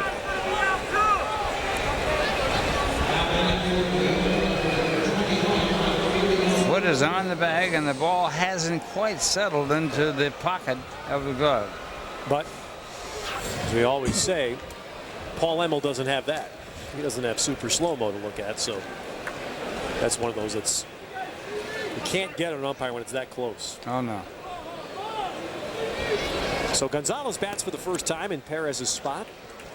You know, an umpire does this. When he's umpiring at first base, he looks at the foot touching the bag, and he hears the ball in the glove, and that's how he calculates whether the ball beat the runner or not. 0-2. You got to remember that sound doesn't travel as fast as light. And I'll tell you what, that glove better be hard so he can hear it. I was just thinking that. You have soft hands, you're not going to hear the pop. Look at, there it is right there. The leg or the foot on the base, the ball not nestled in the glove, and then he's called out. Jeez. No. Ty Wigginton should have had a hit, but he's back in the dugout. He knows he was safe. You know what? That takes you about 2 innings as a hitter, doesn't it, to get over that? No, 2 days. 2 days. You're just happy that the umpire's not at third base who That's called right. that, because That's right. Ty would be jawing with him the rest of the night. You might have an early departure. That's the tough thing about being a catcher. You're called out on a pitch you think was a ball. You go out there, you're now calling pitches for the pitcher, and you're screaming at the umpire. Can't say a word, can you? Oh, sure you can. Really? Oh. You tend to forget your relationship with the pitcher for a moment. You shouldn't. Well, the one thing you don't want to do when you argue as a catcher, and you know this better than I, don't turn around. Don't turn around and don't use profanity. I mean, you can say all you want to say, but keep your mask facing the pitcher. Tell you who's a master at that is Benito Santiago. He's been doing it a long time. That's to the gap in left center field, and Gonzalez with a base hit. Cliff Floyd is jogging around, and he will score. Well, Gonzalez gets opportunity. Timo Perez leaving the game early. Gonzalez gets in, drives in a run, and the Mets lead 6-2. Well, one thing the Mets will see is a lot of players trying out for their ball club this year. Gonzalez trying to stick. There he picks up a base hit in left center field. And you can see Cliff Floyd still nursing that bad wheel. As Ralph mentioned earlier, he's on the artificial turf. So he goes gingerly to home plate. The Met trainers have told me that Cliff picks the spots. That when he needs to, and he showed it a couple times in Atlanta, when he needs to, he can still turn it on. But when he doesn't need to, you're going to see that stiff-legged, especially in this stuff. Trot. Right. This artificial turf is terrible for your legs and your lower back. Well, the thing about injuries like that is the fact you're going to have them the rest of the year. You won't give up. You keep playing. It's Wilson, pops this up, shallow right, and Abreu going to come racing in there. Polanco just decided that was going to be Abreu's ball all the way. You know, it's funny because it was Abreu's ball. It's almost like Abreu wanted to say, you take it. Then Polanco told him, you take it, and Abreu had to turn it on. Doesn't look like there's very much wind up there. That's what I was wondering, if the wind was pushing. But why would Abreu look at the second baseman like he's going to take it? It's a typical summer night here in Philadelphia. It's pretty still. Very humid. So McEwing, the batter, home run and a walk. 2 outs. Gonzalez at first.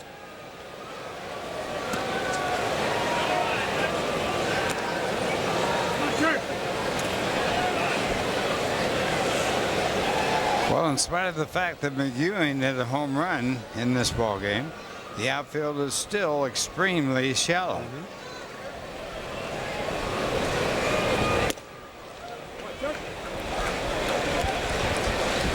McEwing's got to be real happy because Johnson of the Diamondbacks, D-backs, is pitching again. That's right.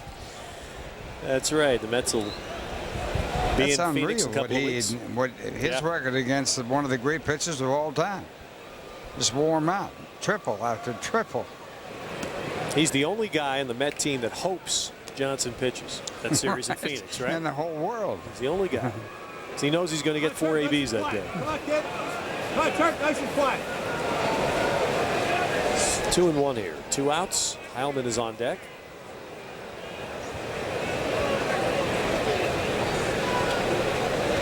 Runner going, and no throw by Lieberthal. So Gonzalez has a stolen base. The Mets, and Art Howe talked about this over the weekend. They're playing all these rookies without some big bats. Art's going to try to run a little bit more and see if that helps. And that's 5 stolen bases now the last 3 games for the Mets. Now they're going to walk Joe McEwing. And that clears the pitcher. No, Mets don't have Mets don't have a ton of speed. They're not going to steal a whole lot of bases, but the guys that can run, they get more of a chance to do so. Well, the new Mets official merchandise catalog is now available. It offers a great selection of items like the new orange BP jersey introduced this year. Call 877-THE-GAME for your copy.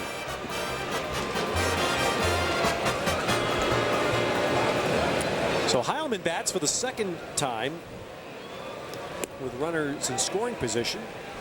Heilman hit with the bases loaded in the 3rd inning, grounded out.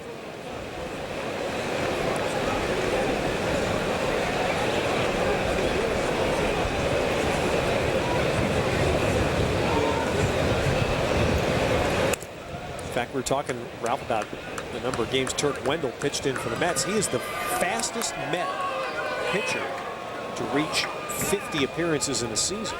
David Weathers got to 50 yesterday pretty quickly, and Turk did it twice more quickly than Weathers. It puts Heilman away there, and that ends the inning. One more run for the Mets off Wendell. Halfway through in Philadelphia.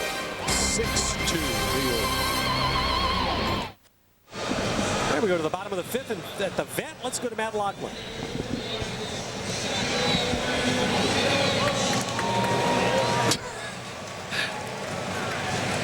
All right, I know. Now we just showed you that Matty is there, and now soft-spoken Matty. Yes, exactly. We're going to find the on switch, and I promise you we'll go back to Matty. America's host, Matt Loughlin. Here's Polanco to lead off the bottom of the fifth. Fran, did you think young pitchers knew it was the fifth inning in this kind of a ball game for Aaron Heilman? This is a little tougher inning to pitch than the others? You know, it could be. You know, for a young pitcher, especially if you can smell that win, and the Mets got to get this kid a win. Polanco starts it with an extra base hit. So a leadoff double. Got to get him a win. Got to get him on the right track. And the only way to get on the right track is with a W. Well, this is a bullet down the left field line. That's a little off speed pitch, and Polanco stays with it long enough to get it into fair territory. It misses the fence right there and goes into the corner. If that ball had hit that area where the fence jets out there, it would have been held to a single. So Jim Thome bats.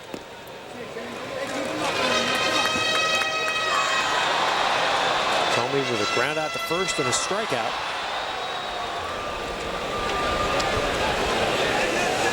Thome's kind of one of his gurus is here. Charlie Manuel is a hitting coach for the Indians for a long time, and then the manager of the Indians. While Thome was playing there, now is working for the Phillies as an assistant to GM Ed Wade. Phillies invested an awful lot in Thome, and they brought along a guy like Charlie Manuel to help make sure that they get the most out of Thome. Good pitch there by Heilman, right on the inside. 1-2. Jim Thome had two brothers that they said were better players than he, but they didn't have the drive, the desire. He's racked up some pretty good numbers in the major leagues. And you know, his situation was in one way different, but in a lot of ways you see Heilman's pitch count creeping up near 100 was similar to Tom Glavine. I mean, Jim Thome was born and bred with one team. That's where he wanted to be. The slight difference was that the Indians really couldn't get out there all that aggressively to try to keep him. And he hits that one a ton. So Thome gets 2 runs back for Philadelphia with this long opposite field home run.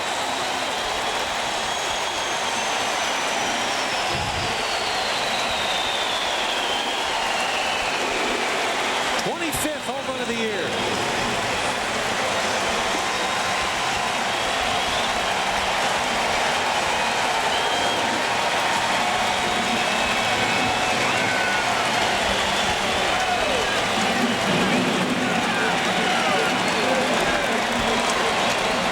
.359 home runs now in Jim Thome's career.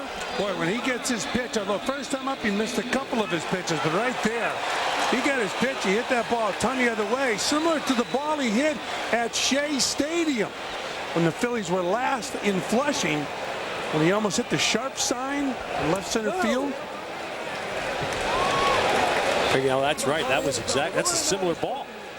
Look at that pitch out over the plate, and he hit it. And he looked at it just like he looked at that ball at Shea Stadium.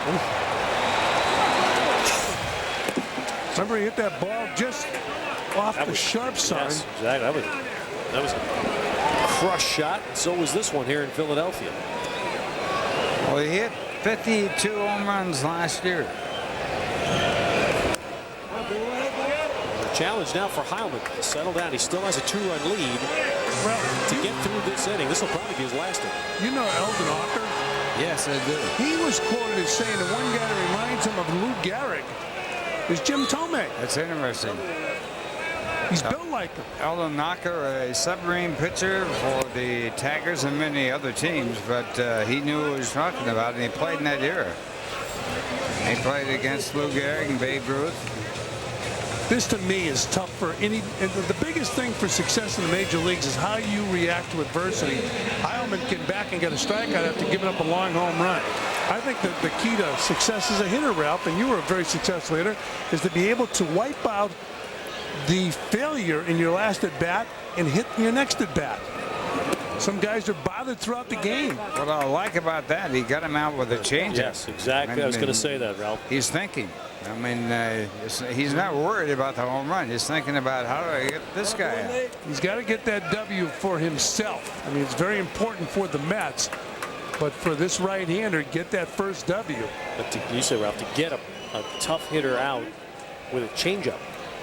We didn't see a good changeup enough in spring training from Heilman. Now he's gone 3-0 to Lieberthal.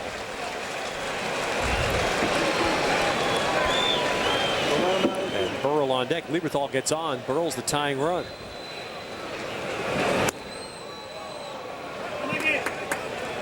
So for Heilman, this is really his 9th inning. He's at 100 pitches plus. This most certainly will be his last frame. He walked it. 3rd walk. And Burrell will bat as the tying run. You know, take a look at our Jeep game summary. Floyd hit that 3-run home run in the first to set the tone. McEwen's got a home run. Abreu a 2-run single. And Ralph Tomei's 2-run homer, his 25th of the year, was impressive. Big, strong left-hand batter. Hit that ball like Ted Kozuski used to hit that ball to the opposite field. And now the pitching coach of the Mets out to the mound. If he leaves the game, he can't get credit for a win if the Mets don't lose the lead. He has to go 5 innings. So this is a hard spot for Art Howe and Vern Rule. They're getting the bullpen up reluctantly. I'd love to see this kid finish the inning. Well, they're counting on Heilman, so they got to get him a win. And I'm sure that they don't want to pull him out of this ball game here because the W is going to help him build his confidence. They pull him out now, he gets nothing out of this ball game. And the Mets are trying to rebuild with youth. So they're going to leave Heilman in this game and let him try and work out this jam.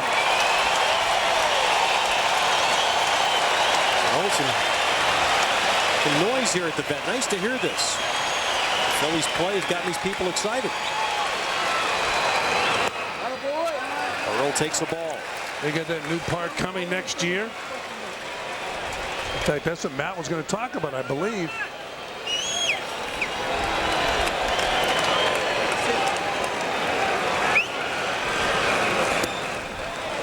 Ball 2. Well, this is really a dangerous situation. Pat Burrell is a very good fastball hitter. And he's got to be thinking fastball here and sitting on the fastball. And he's worn the Mets out in his career. Hit it right off Heilman. Wow, if Heilman fields that ball, it's a double play to end the inning. Instead, 1st and 3rd, 1 out.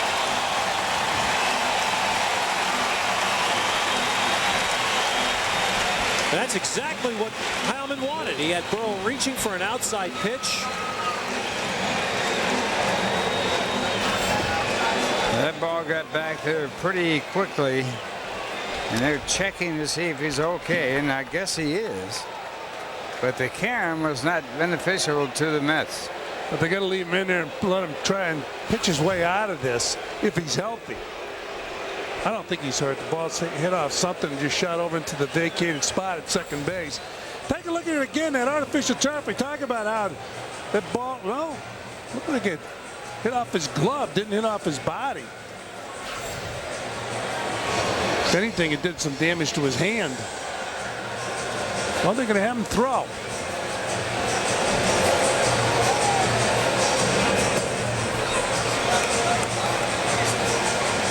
Heilman says he's fine. Take a look at it again. That ball was out over the plate, and Burrow went out and got it. One hopper off that glove.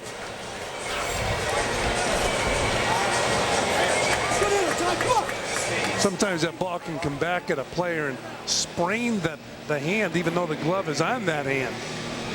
Take it in the wrong area of the glove. Still have not scored that ball. Or if they have, they put it up on the board. Now they've scored it a hit. So here's Tyler Houston with a walk and a single. I think it's a good move, Ralph, to leave him in the ball game and let him pitch his way out of it, hopefully in a positive fashion for him.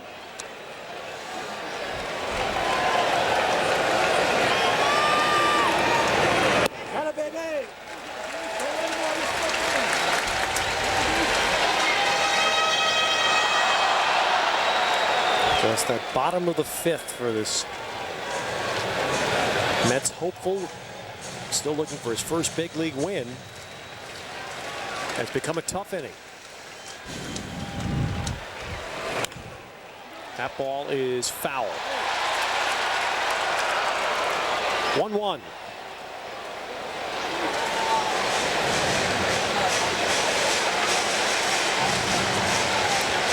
So Lieberthal and Burrow, the base runners.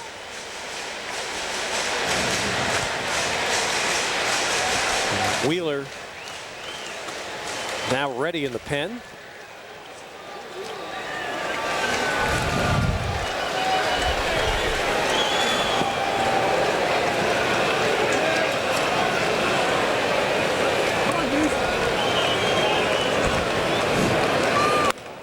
Ball to Phillips. That's a fair ball. And look at this, to the plate for the double play. And now Lieberthal tagged out in the rundown. 3-2-5. So he pitched out of it. Routine. How about Phillips? He was coming down the line to get to the plate. How about that double play? 6-4 after 5. Tuesday and Wednesday mean the Mets are on MSG. Tomorrow it's a matinee showdown for New York's young guns as the Mets take on Tony and the Phillies. The Amazons battle Philly. Tomorrow afternoon at 1 on MSG. Mets Tuesday is presented by Blimpie. Well, it's time for the Coors Light Silver Bullet 6th. Anthony Fiore from Hoboken is our lucky fan tonight. If the Mets hit a home run this inning, Anthony wins dinner for 2 at Gin Mill. The winner send a postcard with your name, address, daytime phone number, and date of birth to the address below. You'll be in the Coors Light Silver Bullet 6th. Well, this play right here is tailor-made for this kind of a result. Stepped on first base, got the first out, and now good job of Wilson running the ball back to the third baseman, and then Wigginton making the move quickly to tag the runner out for the big double play to get out of the inning. There's a perfect move by, if you watch Vance Wilson, that's exactly how you execute that rundown. But Phillips making the play and aggressively going to the plate. Then Vance Wilson, a rundown, one throw. That's all you want in a rundown.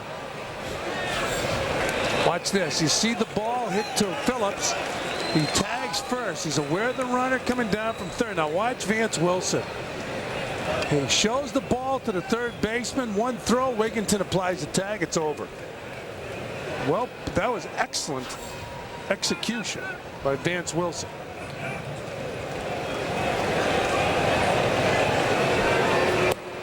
The other part of that play is also good. Wigginton came up the line to get as close to the runner as he could. So the throw would be right there and the tag made right now.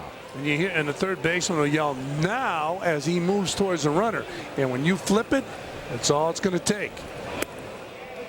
Duncan almost hit by that. But if you saw Wilson, he showed the ball to Wigginton all the way down the line.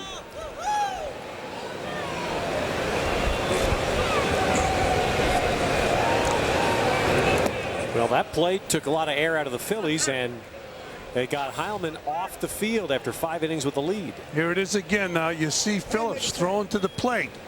There's Wilson. And there was Wigginton, Ralph, as you talked about. Right, they close in on that runner, so there's no more time left.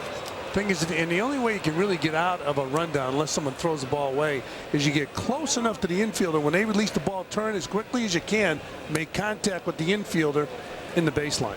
That's your course interference, and you are allowed the base.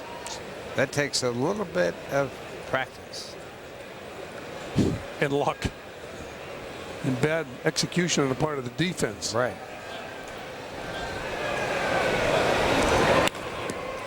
Duncan hits one off Wendell, and he'll have a base hit.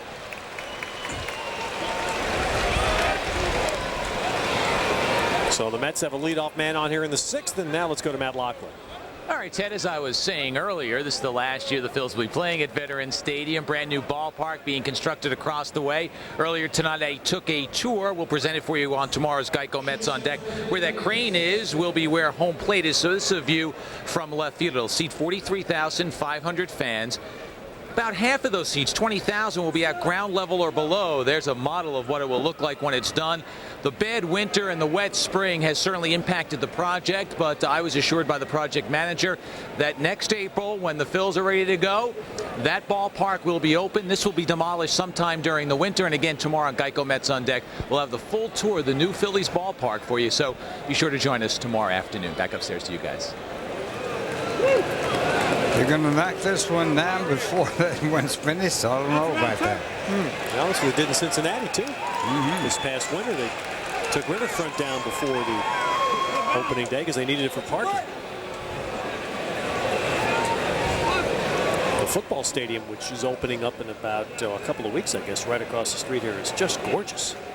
Fabulous job with the new Eagles Stadium. Reyes takes a ball. You come here and you look at the stadium, like Matty referenced, and you think there's no way it's going to be ready by opening day. But every person involved with the project here says, don't worry, no problem. Left-hander Cormier getting ready. That's for Cliff Floyd, who's looming 2 batters away here.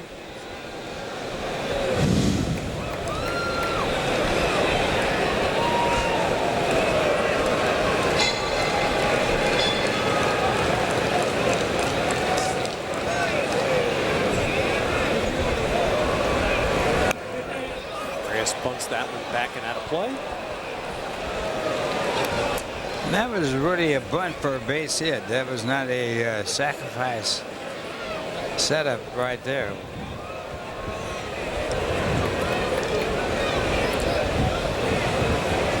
I haven't really seen, I don't recall seeing Reyes yet really square to bunt. He has 1 sacrifice. He's showing bunt right now for a sacrifice. Maybe that's the way he does it. Right. It's not the conventional way to do it. I'd be surprised to lead that Art Howe just wouldn't let him swing the bat or bunt on his own, because as we mentioned, Heilman, you leave him in the ballgame, let him pitch out of a jam. Most important thing for Reyes besides that defense is going to be how productive he is offensively.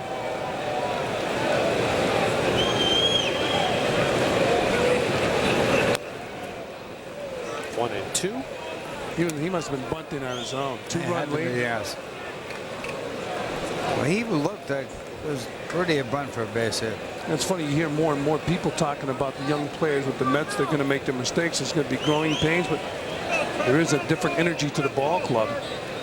And you want these guys to learn in the fire.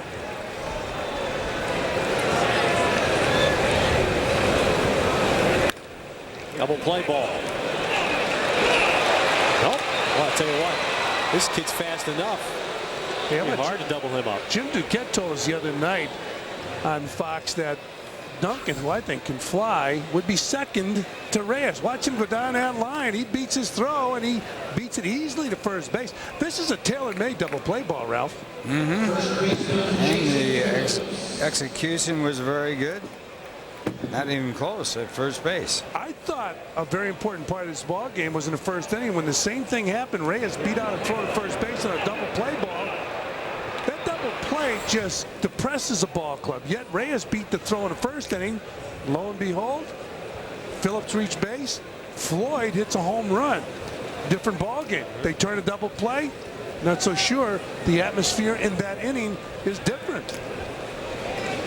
Now Reyes needs to be careful. This is where his speed, which has been a weapon in so many other places, this is where it's hurt him a little bit. He's had some trouble on the bases.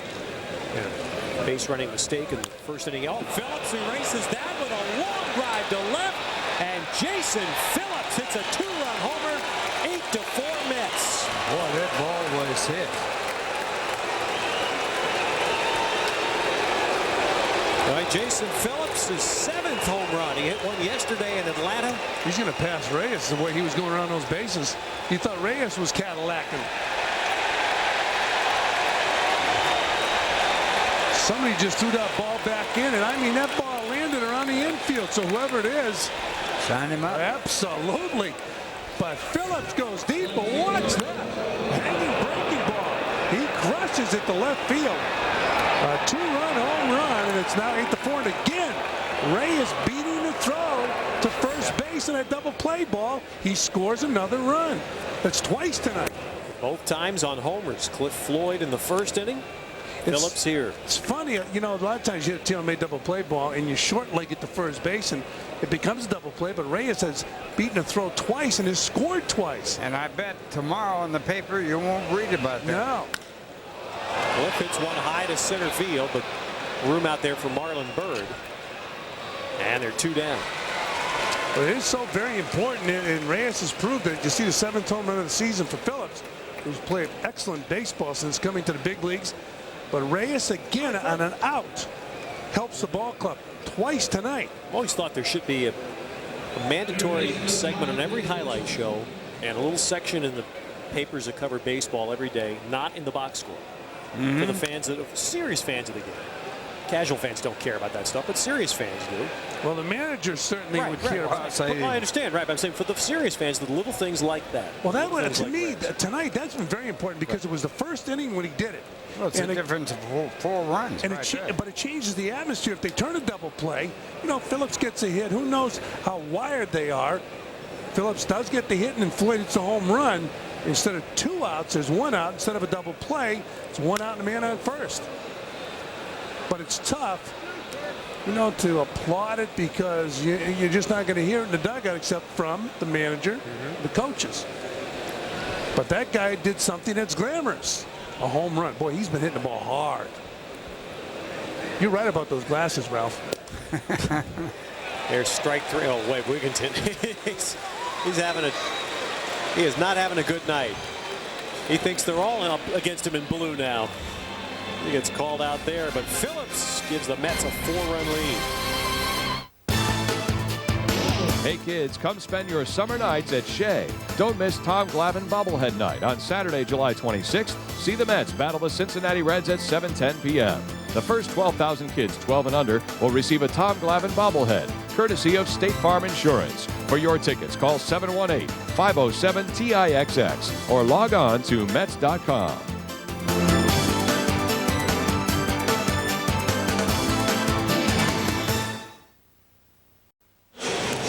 Hey, guess what? Jason Phillips just won some dinner for Anthony Fiore in Hoboken. Anthony are going to dinner at the Gin Mill on Amsterdam Avenue in the city. And as part of the Coors Light Silver Bullet Blast hit by Jason Phillips. You can enter by sending a postcard to the address sent below. You know how the Zagat's writes the restaurant book, right? That everyone checks in for the ratings. Well, Bill Webb has his own little rating system. Gin Mill, he just told me, 4 stars. There's a strike here to Punto, leading off the bottom of the 6th for the Phillies. Dan Wheeler is on the mound for the Mets. Heilman well over 100 pitches done after 5. And Wheeler, who has been a very pleasant addition to the bullpen, pitching in the middle relief role. Not a rookie. Pitched enough in Tampa Bay over parts of 3 seasons to lose his rookie status. Jimmy Rollins is going to hit next as a pinch hitter.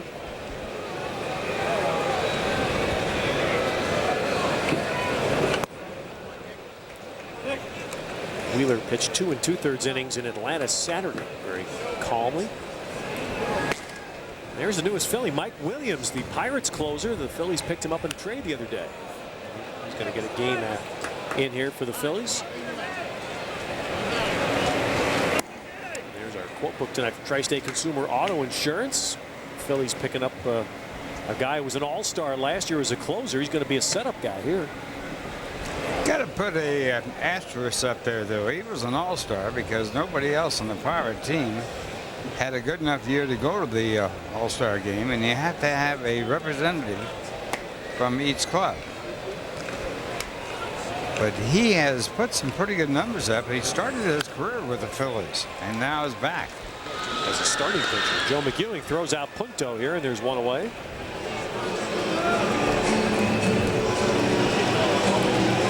The Phillies, who have Jose Mesa as their closer, but want to be sure. And so Williams, who last year had a terrific season, 46 saves, and he comes over.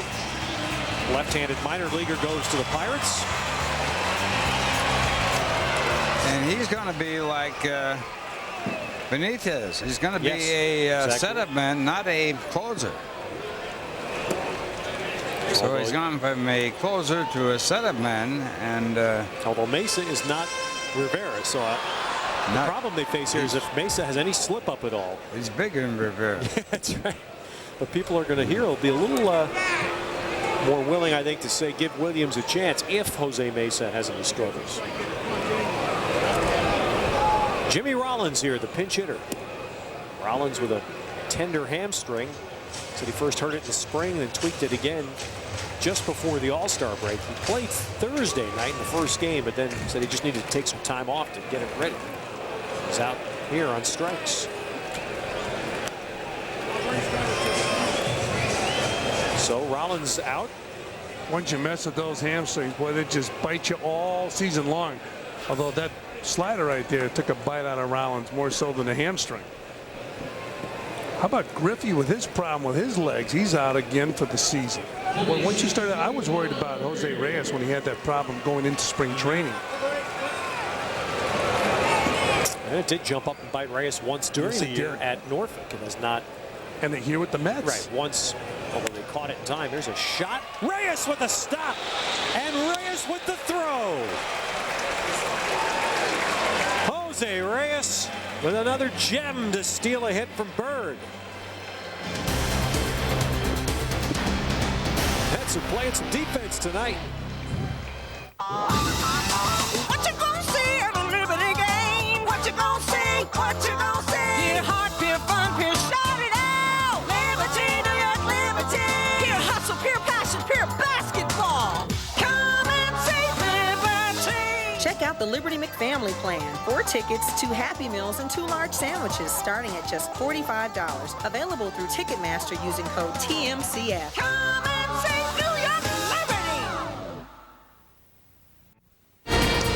Now tonight on Fox Sports Net, we'll have a post-game right after the game, and then the most outrageous combo of sports news and entertainment on television. You see it right here on Fox Sports Net right after our Mets post-game. They see Jose Reyes. What a play he made to end the inning. He's made a couple of beautiful plays in tonight's ball game, and none better than the one he made to end the bottom of the 6th inning. Look at this. Dives to his left. Gloves it. Comes up. Short arm toss with mustard. Outstanding play by the rookie. And this is full speed. And he said full speed ahead. He makes it look easy. I love that throw.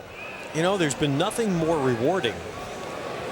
And the Mets haven't won a lot of games lately, right? So we qualified all by, we understand that. But there hasn't been anything more rewarding than watching the defensive improvement in this team from what it was the first month of the year. Well, they've looked good tonight, but they're going to be inconsistent. Mike Williams now on to face Raul Gonzalez. But you know, the point is, I guess, Fran, you're right. There'll be some mistakes, there'll be some inconsistencies, but the Mets now defensively have the ability to make those kinds of plays. Talent over experience anytime, and that guy there is an example. Shortstop, center field tonight. Even Phillips at first base, a new position. He's been made some good plays there. He really has, and he's got great baseball instincts at first base for a guy who's really a catcher. And you're looking at a guy who's done a nice job behind the plate. Vance Wilson, of course, that's Gonzalez. He's trying to impress. This guy is smiling all the time, but he should really smile the way he's hitting now. He's done a nice job at first base. At times he looks unorthodox, uncomfortable, over anxious, but he gets the job done. He's been very proficient. There's a strike to Gonzalez, 1-2. You know, talking to some of the Braves people over the weekend. And actually, Tom Glavine has talked a little bit about this year. You know, the first couple of years, Glavine was up in the big leagues. The first couple of years, Smoltz was up in the big leagues. You know, they were 7-15. The Braves were not very good. Remember it well. And they say one thing changed. There's a swing and a miss. So Gonzalez out on strikes. Mike Williams, first batter since returning to the Phillies. And that's a good slider that made him a very fine closer. Well, anyway, what they say was it was in 1991 when the Braves got Pendleton to play third, when they got Sid Bream in to play first. They put Otis Nixon, they got him to play center field, and Belliard at shortstop, and suddenly they made plays. And all of a sudden the pitchers were not afraid to let guys hit the ball. They had a feeling plays were going to get made behind them. Well, that's exactly where the Mets are. The Mets have to get guys to make plays in the field. Duncan has done a nice job playing center field. You got Reyes at short, Wigginton at third. I'll tell you, left side of the infield is going to be good. If they stay healthy, they're going to be very good. We're talking about Duncan in center field. He's certainly going to be jumping from AA ball, which, you know, it's funny because people say, boy, it's a big jump. To me, if he can play in AA ball, and he's had some solid numbers, give him a shot in the big leagues. All he needs is his confidence. Once he gets his confidence, now you got a kid from 24 years old on. You're not waiting until he's 26 with 2 more years in the minor leagues.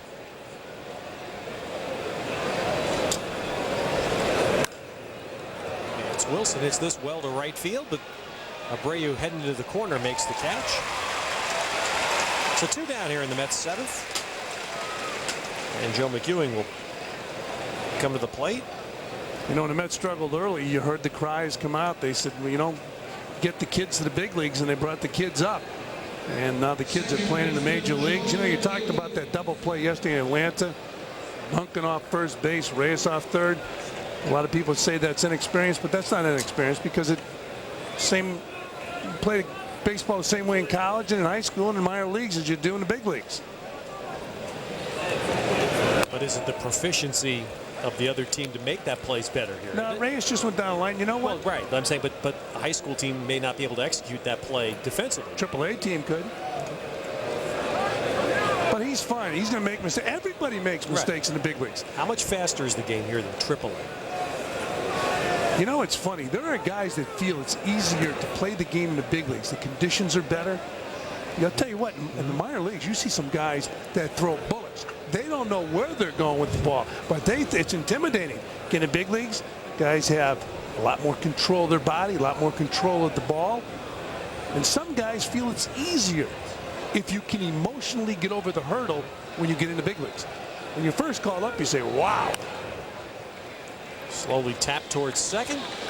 So Mike Williams out of the Phillies bullpen for the 1-2-3 inning. Mets will go back out to the field. Bottom of the 7th. Ahead 8-4. Tuesday and Wednesday mean the Mets are on MSG. Tomorrow it's a matinee showdown for New York's young guns as the Mets take on Comey and the Phillies. The Amazons battle Philly. Tomorrow afternoon at 1 on MSG. Mets Tuesday is presented by Blimpie. Fans of the game brought to you by McDonald's. We'd love to see you smile. Well, a lot of smiles on the Philly fans here tonight. Well, I got to say, it's nice to see on a weeknight, a Monday night, with this kind of crowd. It's a very good turnout. They had a huge turnout this weekend as Wheeler delivers to Polanco, ball 1. The Phillies had a reunion this past weekend of their '93 National League Championship team. They're all going to be here, I guess, that last day for the vet, whenever that last day is. Saw Jim Fregosi here tonight, who managed that '93 team and, of course, played for the Mets. Jim a scout now with the Atlanta Braves, but he was amazed. Fergosi was talking about the shape that the '93 Phillies players were still in. I mean, how good a shape all of them were in. And the second biggest ovation from the Philly fans here yesterday was for Mitch Williams. Actually, third base. Dykstra and Dalton they're the two that the fans always loved here. But he said Mitch Williams got a roaring ovation. Mitch Williams left the Philadelphia area uncomfortably. Bounce to McEwing. So Dan Wheeler continues to just get people out. 4 in a row here. Well, we talked about the tryouts that the Mets are really holding during the course of a major league season. You get a chance now to get the attention of the front office and the manager and the coaches by going out there and delivering and doing the job. And Wheeler has an opportunity, just like all the players have an opportunity. Well, Jim Thome batting. Homered his last time up, his 25th of the year.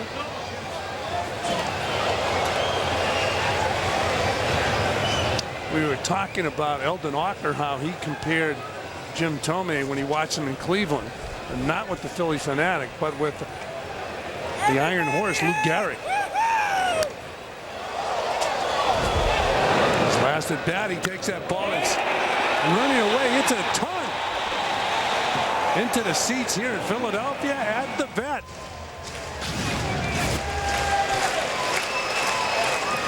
Thome next year should reach the 400 home run plateau. Well, may have another one here tonight. Let's see if Duncan's got enough room. Nope. Ball off the wall. And Thome's got a double.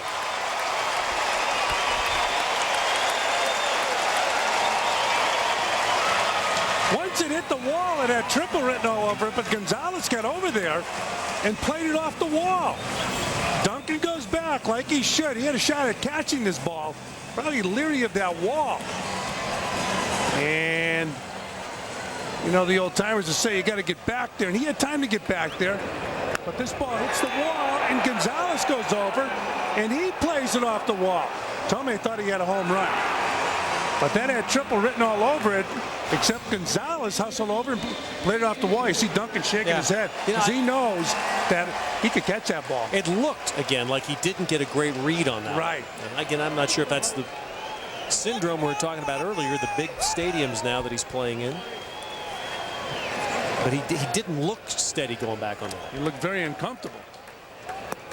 Abreu takes a strike. The key, they say, the outfielders, great outfielders say, the key is if you are a little bit leery of a wall, get to the place the ball's coming down so you can navigate the wall. Let's go, Bobby!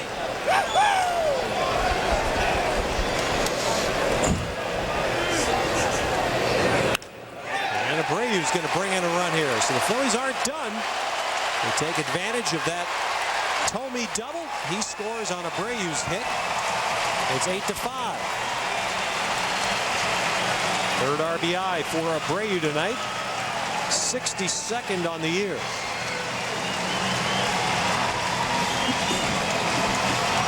And right now, in the Met dugout, they can't help but start thinking, we need to get somebody out right now. That's a good shot right there of a hanging breaking ball.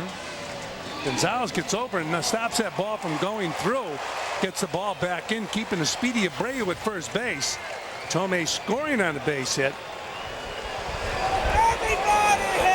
But the Mets endured a bad one yesterday late. They don't want that to start again. There's a strike to Lieberthal.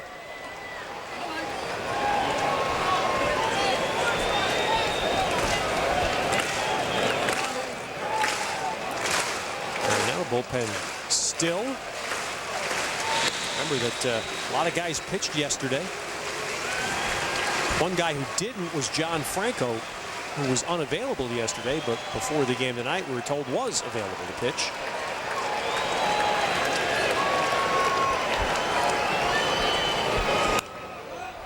He got in on his hands there. And Phillips has it for the second out.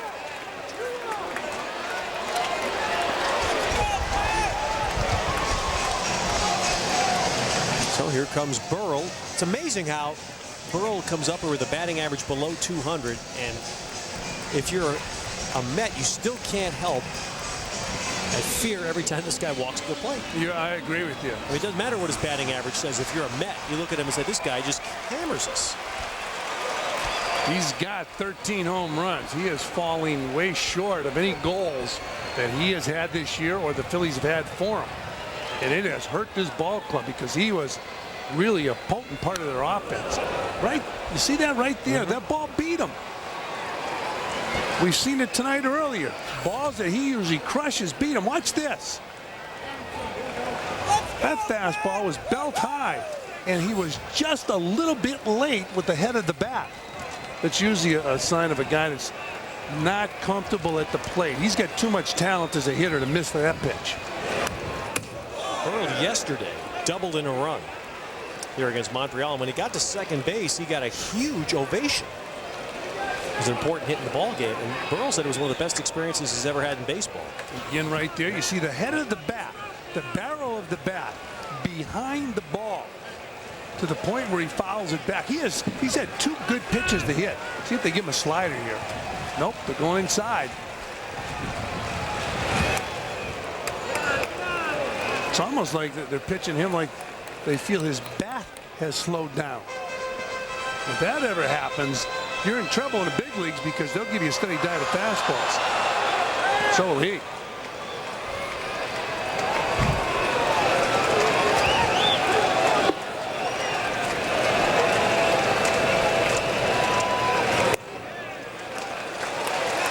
One, and they're right at 2-2 now to Burrell. Last time up, Burrell hit that ball that was out over the plate, a little bit off the plate, I thought. So we'll see if they go with a slider. He has been late on fastballs. Wouldn't it be the case if he's late on fastballs, you keep throwing until he hits it? Then you're also thinking, you know what, he might turn up the dial on me, so if I can get him chasing a bad slider if he turns up the dial. You know, because if in fact he is concerned with the speed of his bat, he starts sooner. And when you start sooner, if they throw you that breaking ball, you get him out in front.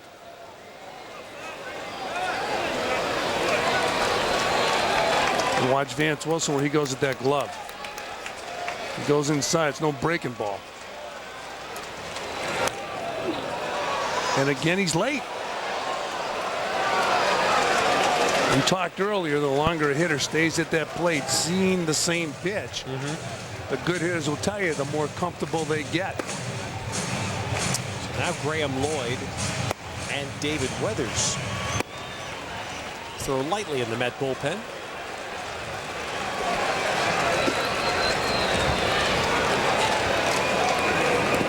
Well, he didn't chase. Didn't chase it, but he gave it to him. So now, you're the catcher. 3-2, 2 outs. You just missed with the slider. Man struggling at the plate. But you know what, Franny? If he hits the ball 7 miles here, the Mets still lead. That's right. You got to challenge him. Walk him. The next guy's a tying run. Watch the target. It's right over the heart of the plate. And he hits it to short. Reyes with the flip, and that's it. So the Phillies get one. Wheeler, though, it's tough to get Lieberthal and Burrow. Coming up at the top of the hour on MSG, it's Sports Desk presented by Toyota with a Mets postgame wrap. And with more on Lance Armstrong extending his lead at the Tour de France, as well a Jets report on the first workout, and then Angles follow Sports Desk with more on the Jets and the Giants. Jets are underway early because of their overseas trip. The Giants will get going Friday, and Angles will have the update on all that at 10:30 on MSG. Roger Cedeno is batting for Dan Wheeler, starting the top of the 8th. Mike Williams back out on the mound for a second inning for Philadelphia. We'll be on MSG tomorrow afternoon. Geico Mets on deck at 12:30. Talked about coaches teaching players. Vern Rule talking to Wheeler. I think that's a great part of the game. Now you can go in that dugout and coaches can talk to you immediately about what's going on. You can go inside when you're home and watch it on videotape immediately. 2-1 to Cedeno. 12:30 tomorrow for Geico Mets on Deck. The game's at 1 on MSG, and then Kiner's Corner tomorrow, right after the ball game.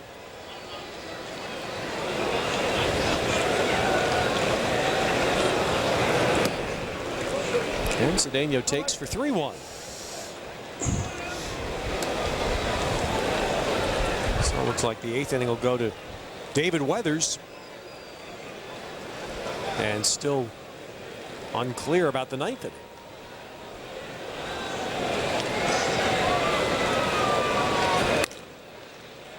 It's sharply, but Polanco got in front of it and makes the play.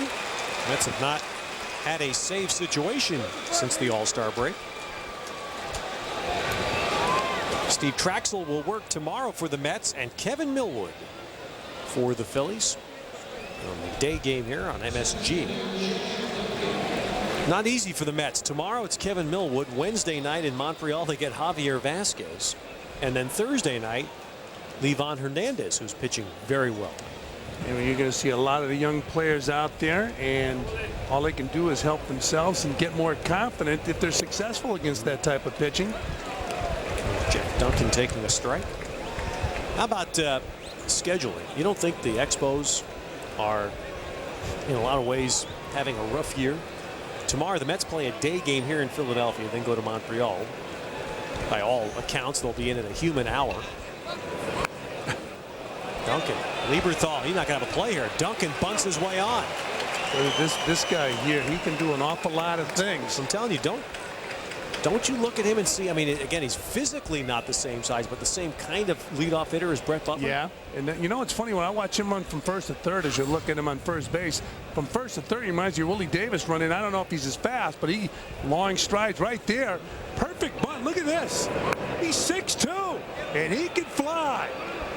Lieberthal knew it. So Duncan, oh boy, is he related to Sean Green? It does look like it. Jeez. Third time he's on base today. Duncan has been on base better than 50% now. His plate appearances. And he just so effective. You know, we're talking about jumping from Double-A to the big leagues. A few more days, a few more good games, and he's going to say, I'm as comfortable here as I was in Binghamton. And here's another guy who's getting extremely comfortable since coming up from Triple-A. Let's get that average up to 246 now.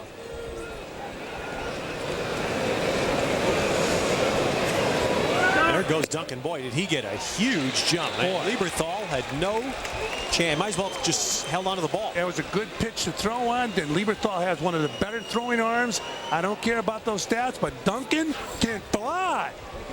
He'll bring some energy to this ball club. The throw to second base. Look at that. Head first slide. He got a big jump off the right-hander. Look at that. Wow, what a jump.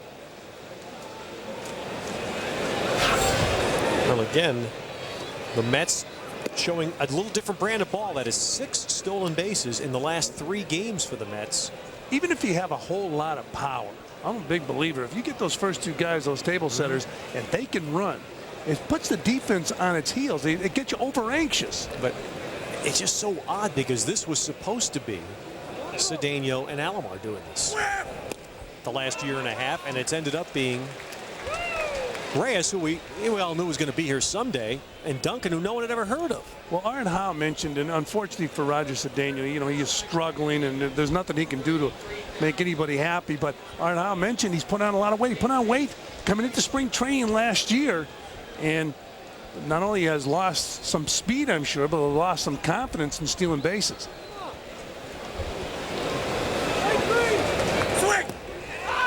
And Reyes is down. So Williams strikes out Reyes. 1 for 5 tonight for the shortstop. That's what teams want to do, throw him away. You see what he did with his body? Everything was pulling off the ball. And so if he's able to stay in a little bit longer, you got to have a lot of confidence in your bat speed. Mike Piazza talks about believing in your hands, which really means that bat speed. And you know, when you come to the big leagues, you're always questioning your own bat speed, although Duncan hasn't questioned his yet.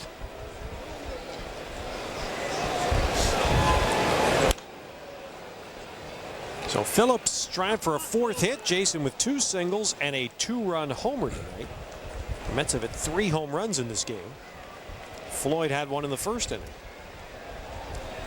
The young players with the Mets, the first-year players are getting to know the National League, and just as important, the National League is getting to know the young players. So it'll be a series of adjustments as they go around the league.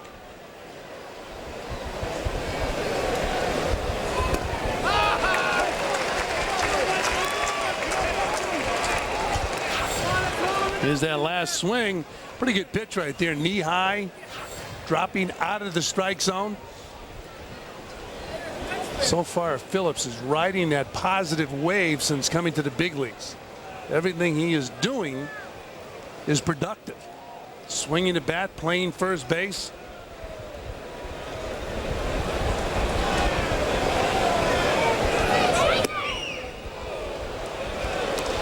Williams likes to throw that slider.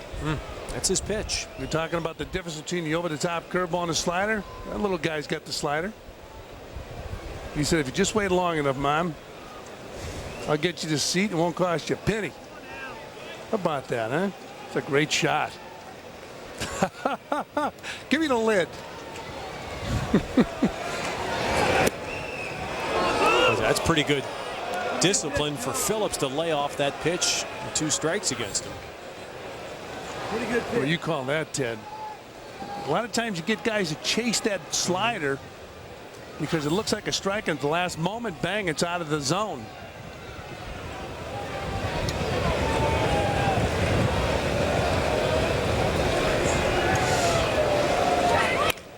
Right back to the mound.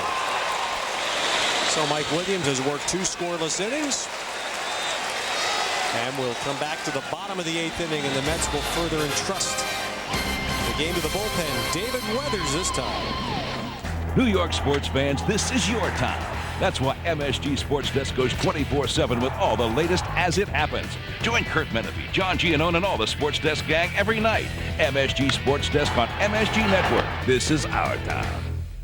Mets baseball continues here at the Vet on Fox Sports Net. David Weathers, 51st game, facing Tyler Houston. And it's been one story for David Weathers this year, and it's been his struggles against the first man he faces. He's really had an inexplicably tough time against that man. 1-1. And it's actually quite a measure, I think, to Weathers' competitiveness that despite that record, 381 against the first batter, that his ERA is inflated.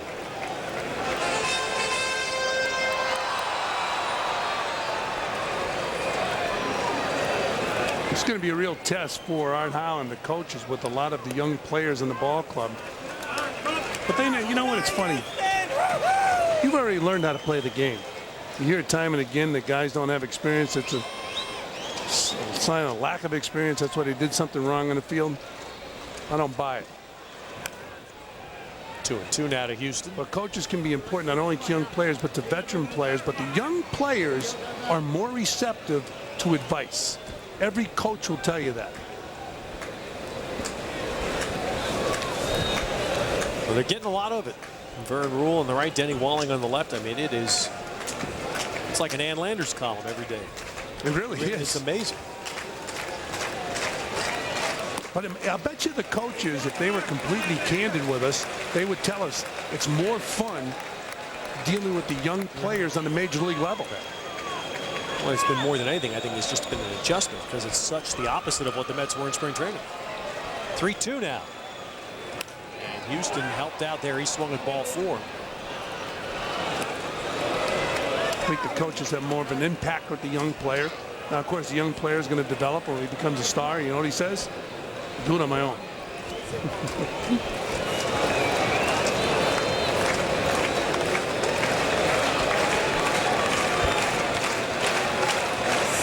Punto, the shortstop, is on deck. And, well, I'll tell you, it's like a curse this year with Weathers. The first man, it's remarkable. Tyler Houston aboard.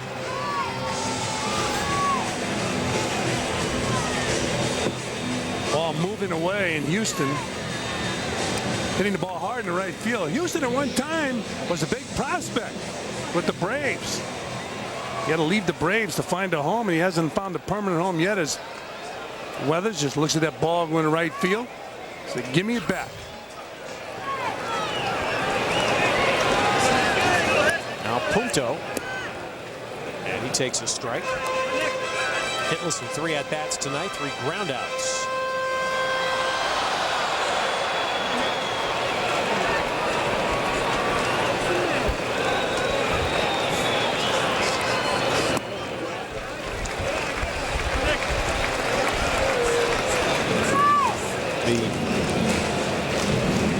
Pinch hitter as Graham Lloyd gets ready for the Phillies this year has been Ricky Leday, who's already been used. Actually, the best pinch hitter, I'm sorry, is Houston, who's in the game.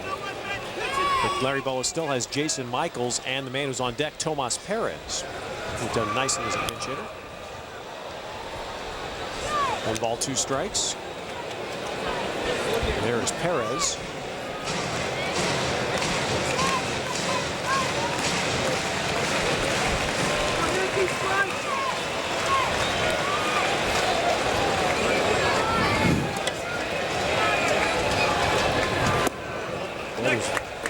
Love to get that ground ball. He did that against Sheffield Thursday night in Atlanta, the first game. Again, the leadoff man got on against Weathers. He ended up loading the bases. Art Howe went to the mound to talk to him, and Weathers was pretty animated on the mound. Ended up getting a double play ball. Well, this one's too slowly hit. But the Mets will get the out at first.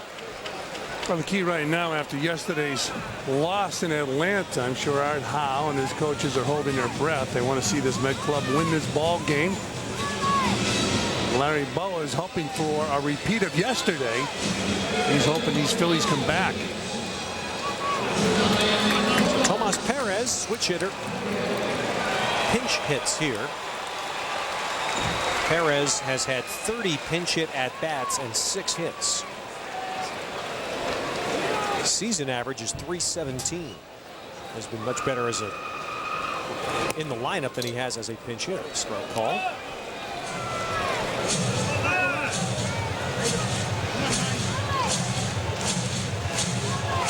Marlon Byrd on deck. Phillies looking at, I'm sure, this week as a chance to further their lead in the wild card. Arizona is the team that's closest to them.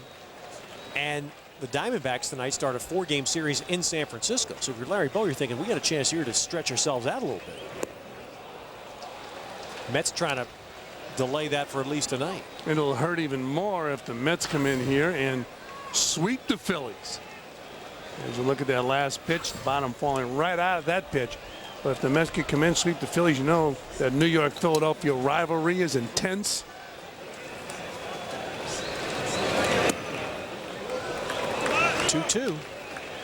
Heard Larry Boa in an interview said how he was impressed with some of the young talent the Mets have brought up. Larry, of course, more concerned with his team in the wild card. Old foul. I mean, I must admit that 9 years ago, the wild card concept didn't really thrill me.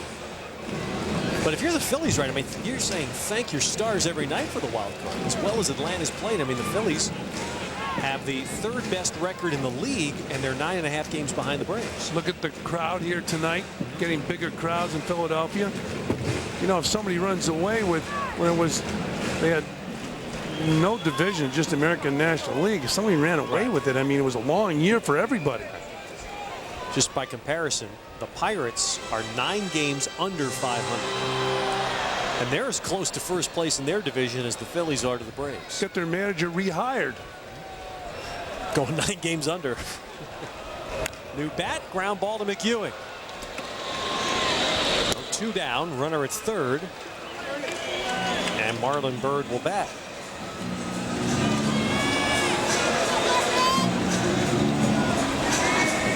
Byrd with an infield hit in the 1st inning and scored, and he's 0 for 3 since, although he's been robbed twice. Duncan robbed him of a hit in the 4th inning with a sliding catch, and then Reyes stopped a bullet from Byrd in the 6th inning, threw him out.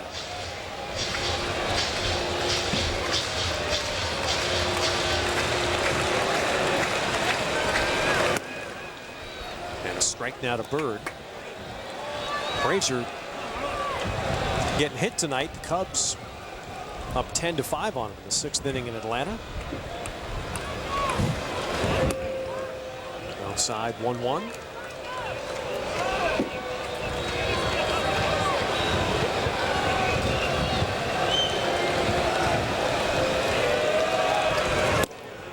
One and two. The Marlins won again. They've moved back ahead of Montreal into 3rd place in the East. That last pitch, you see that movement, Bird swinging right over the top of the heater.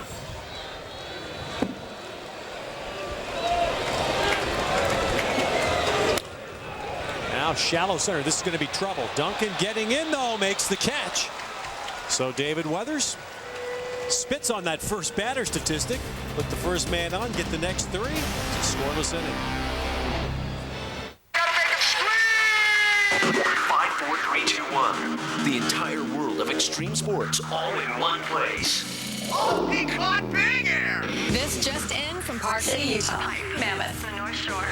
Tricks are getting gnarlier and gnarlier. Shaun White is ripping it up on the rails. He's the man, the myth, the legend, Mr. Kelly Slater. Tony Hawk showing up. Don't try any of that stuff at home.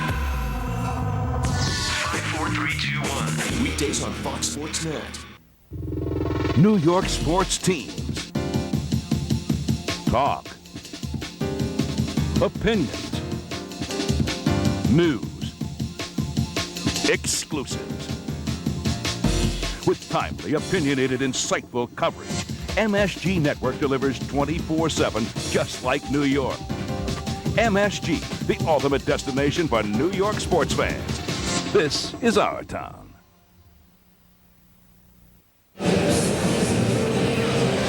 To the 9th inning, the Mets, for the 2nd straight ball game, scoring 8 runs. Tonight, it's been the long ball that's helped him as our Dodge drive. Show you Cliff Floyd's 3-run homer in the 1st inning.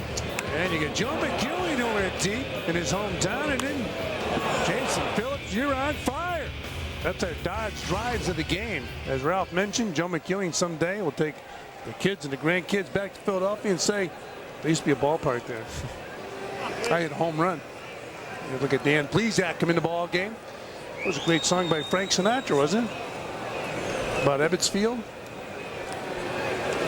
Kind of a sad song. Boy, how can you not think about Ebbets Field and be sad, huh? Well, the people in Brooklyn certainly felt that way. Had an interesting interview with Willie Mays when he was in town. We talked about that. There's John Franco, speaking of Brooklyn, taking his warm-up tosses. But Willie Mays talked about not only Brooklyn, but also playing up there, Coogan's Bluff. The love affair he had with that area. You're not going to believe it. We'll have to make sure we show it tomorrow. When I went over to London a couple of weeks ago, one of the first days, the Times of London, which is like the New York Times, the Times of London had a full-page story about Keyspan Park, about baseball in Brooklyn. In the Times of London. Keyspan Park might be a better ballpark than Ebbets Field. I never got a chance to see Ebbets Field, but I'll tell you what, Keyspan Park is a good-looking park. I know one thing. I played A-ball in my first year in the minor leagues, played in the ballpark in Dubuque, Iowa. You look at this Keyspan Park. Forget about it. How about 18 years old coming to Brooklyn? You got Manhattan right across. Oh. Floyd out on strikes here against Plesac. I played some guys we'd never see again if they played in Brooklyn at 18 years old. Here's that last pitch to Cliff Floyd. Although I believe that the Cyclones probably have more of a disciplined approach than you would find in Dubuque, Iowa. But there's nothing wrong with Dubuque. Unless you hit 150 there. Here's Ty Wigginton. Art Howe's a little bit of a dilemma. I think he'd like to take Cliff Floyd out of this game for defense. But he can't, in all likelihood, because Timo Perez left the game early. Art doesn't really have, unless he put Joe McEwing in the outfield, he doesn't really have any outfielders to put out there.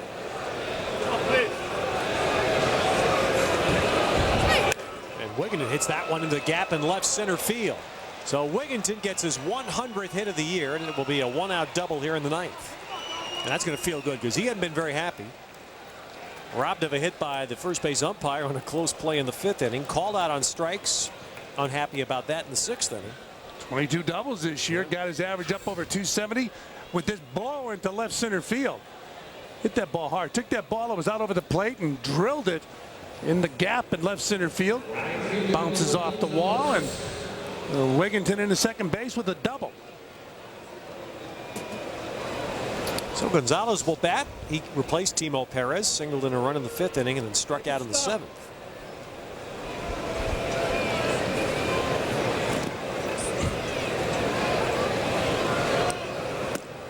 Wigginton on Saturday, I believe it was. On Saturday, Wigginton came out of the game in a double switch. It was a one-sided game. It was the first time he'd been missed an inning since May the 11th.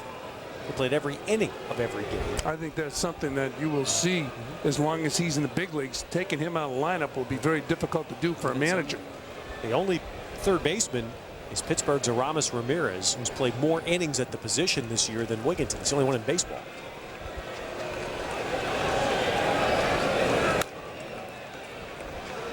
And the challenge for Wigginton is going to be staying strong. He's going to learn. He's going to learn about that these last 60-plus games. You know, I get a feeling that that won't have much of an effect on him physically. Now, mentally, I think the game, not only for Ty Wigginton, but for anybody, that's the thing that tires you out. Those 0 for 4s, they exhaust you. You stay away from those 0 for 4s, you're going to love playing in September.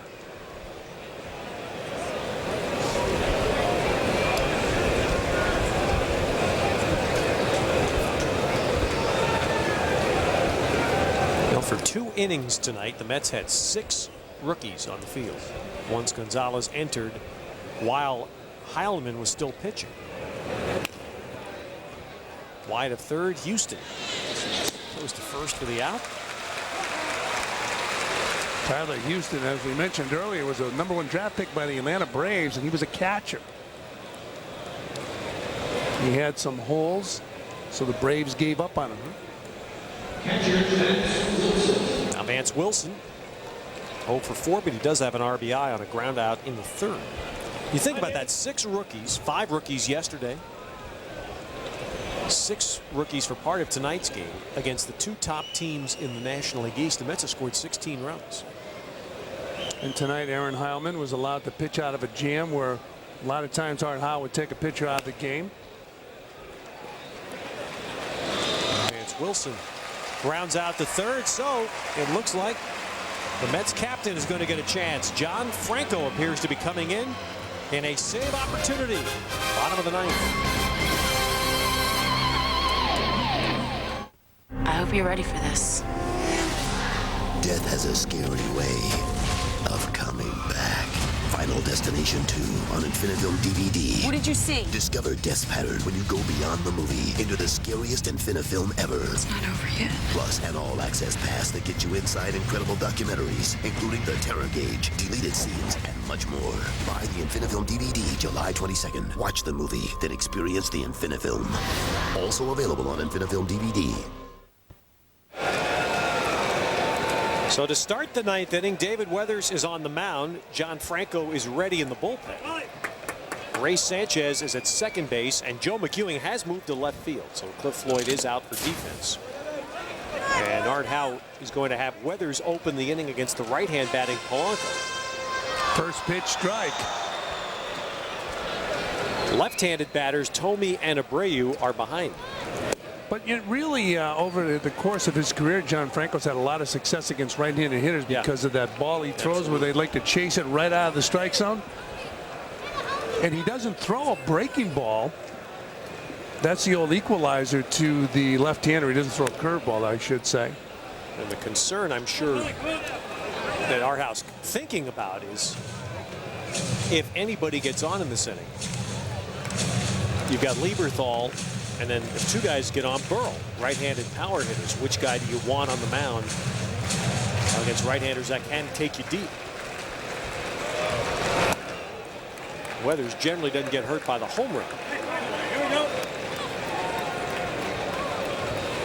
Well, certainly with Armando Benitez traded away to the New York Yankees, this gives Art Howe an opportunity to find out if some of his pitchers can go in their 8th and 9th innings. Into right center field. Gonzalez over his head. So Polanco leads off the inning with a double. Well, at 2 strikes, Polanco just wanted to get the head of that bat of the ball. So John Franco come in the ball game to pitch to Jim Tomey. So John will come in with his fastball, his changeup, and he might mix in a breaking ball to Tomei.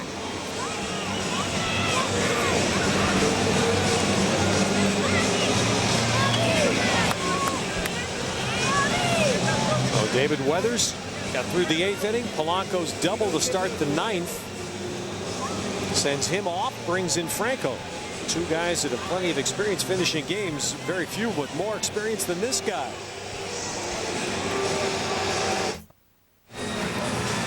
Only one man in the history of the game has saved more games than John Franco. That's Lee Smith, but it has been over 2 years since the last John Franco save, which came at Shea Stadium against Montreal. And now he's got a chance here to record number 423. See his numbers. Opponents batting .297, 3 strikeouts, 0-2 record. And coming off a rehab for reconstructive surgery. This is the first save situation for the Mets since the All-Star break and the trade of Benitez. They had a tie game in Atlanta Thursday night when Franco came in to pitch the bottom of the 9th, and the Braves won. They scored a run off him. This is a save situation. Infield with 3 men to the right for Tomei. Tapper slowly hit. Reyes will make the play, 1 down. So on 1 pitch, Franco gets Tomei. Polanco is irrelevant to the ball game right now. The Mets want to get the batters out. As long as they get the batters out, the tying run doesn't come up. That was a huge out right there. John Franco throwing a fastball first pitch, getting Tomei to hit the ball to second base, but Reyes with the sure glove comes in and makes the play. Easy play for Jose Reyes. Of course, you get the batters out, you'll win the game eventually. I know that. The point is, if another runner gets on, then you're going to face the tying run. But you're right. All they have to do is concentrate on the batter. Believe me, that's what John Franco's doing. He's got Lieberthal on deck to follow Bobby Abreu. Look at that T-shirt. That's his lucky T-shirt. Well, he's hoping there's still some good luck in that. Abreu fouls it away, and it's 0-2. I got to believe right now John Franco's heartbeat, no matter how many times he's done this, the pulse is racing a little quicker, and that's good, because this is what he did the surgery and the rehab for. And they say that's when you're ready. No matter how old you get or how much you play in the major leagues, you still get the butterflies. If you don't, they say you shouldn't go out there. That is a hit to left field. So Polanco scores, Abreu doubles, and the Phillies will get the tying run to the plate. And barring some strange play, Pat Burrell is going to get a chance. Abreu drives in his 4th run of the game. Ball moving away from Abreu. That's good hitting by Abreu. Who said left-hand hitters can't hit a high pitch? He just hit a bullet into left field on a ball that was up. So he's on second base, and the tying run comes to the plate. Lieberthal, lifetime against Franco, is 1 for 8. There's that last pitch. It's up, and Abreu drives it the other way. I'll tell you what, the most animated catcher I've seen after balls are hit is that guy, Vance Wilson. Down 2-0. Now he's got reason, because they were ahead of Abreu 0-2, and that's frustrating. You lose a guy in that spot. And it's so unusual of John Franco. Usually he gets guys to chase that ball in the dirt. So now he's going to have to do it to the right-handers, Lieberthal and Burrell. 2-0 here. Right field. Driving Gonzalez back toward the wall. He's got it. Gonzalez makes the catch. What in the name of goodness is Abreu doing? I mean, they need to find out what Abreu had for lunch today. I mean, he's had an absolutely wacky game. Well, right there, he goes to third base. That was a strong throw from Gonzalez. Here's the fly ball to right field, deep right field. Watch Gonzalez go back to second base where Abreu is. He touches the wall. Abreu goes back. Well, that's undecided. He's undecided. He's been undecided a few times tonight. Abreu does not matter to this game. He's irrelevant. No. What was he trying to prove it? But Burrell does. Yes. So they stand here at the vet for Burrell, hoping to encourage him to forget about the season and think about the career against the Mets and all the damage he's done to them. They were beating him, excuse me, Ted. He has been beaten consistently tonight with the fastball. But I'm not sure if John Franco can do that with his fastball, though he does get it up there pretty good. But his money pitch is getting a guy like Burrell to chase the ball that's out of the strike zone. Burrell lays off there, 2-0. Jeez. Burrell has faced Franco 4 times, 2 hits, 1 homer. Well, now it's 2-0. You don't want to give him that fastball you can drive. You see the left-hander on deck, Tyler Houston. See right now if you can get a hitter who's over-anxious, who has been struggling to chase a bad ball. 3-0. He tried.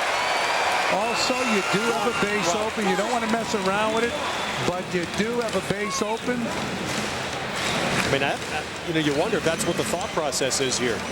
Even though it's putting the tying run on. With his experience, it's up to John Franco. Yeah, that doesn't bother me, putting the tying run on. Like Frank Robinson, never bothered him, he said, until that tying run touched home plate.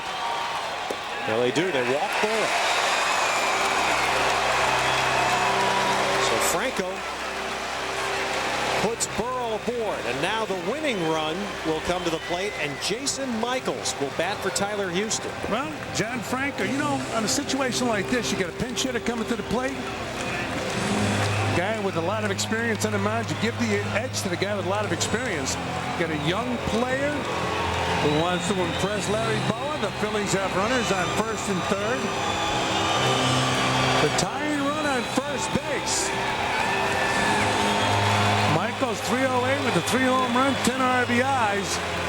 And John Franco usually has young hitters eating out of his hands. Michaels faced Franco last week at Shea and got a base hit off Franco, but eventually in the 11th inning of the game eventually scored the winning run. It's the only time he's faced him. Michaels this year 5 for 20 as a pinch hitter. And the Mets have to be aware of that half swing. You get a lot of half swings against John Franco when he drops that ball out of the strike zone. And the other issue, they've got to be aware of Burrell at first base. Michaels takes a ball. So Phillips is holding Burrell on, what you have to do, but that also leaves a huge gap on the right side of the infield. John Franco's game. That's Scott Strickland and Pedro Feliciano. Ball 2.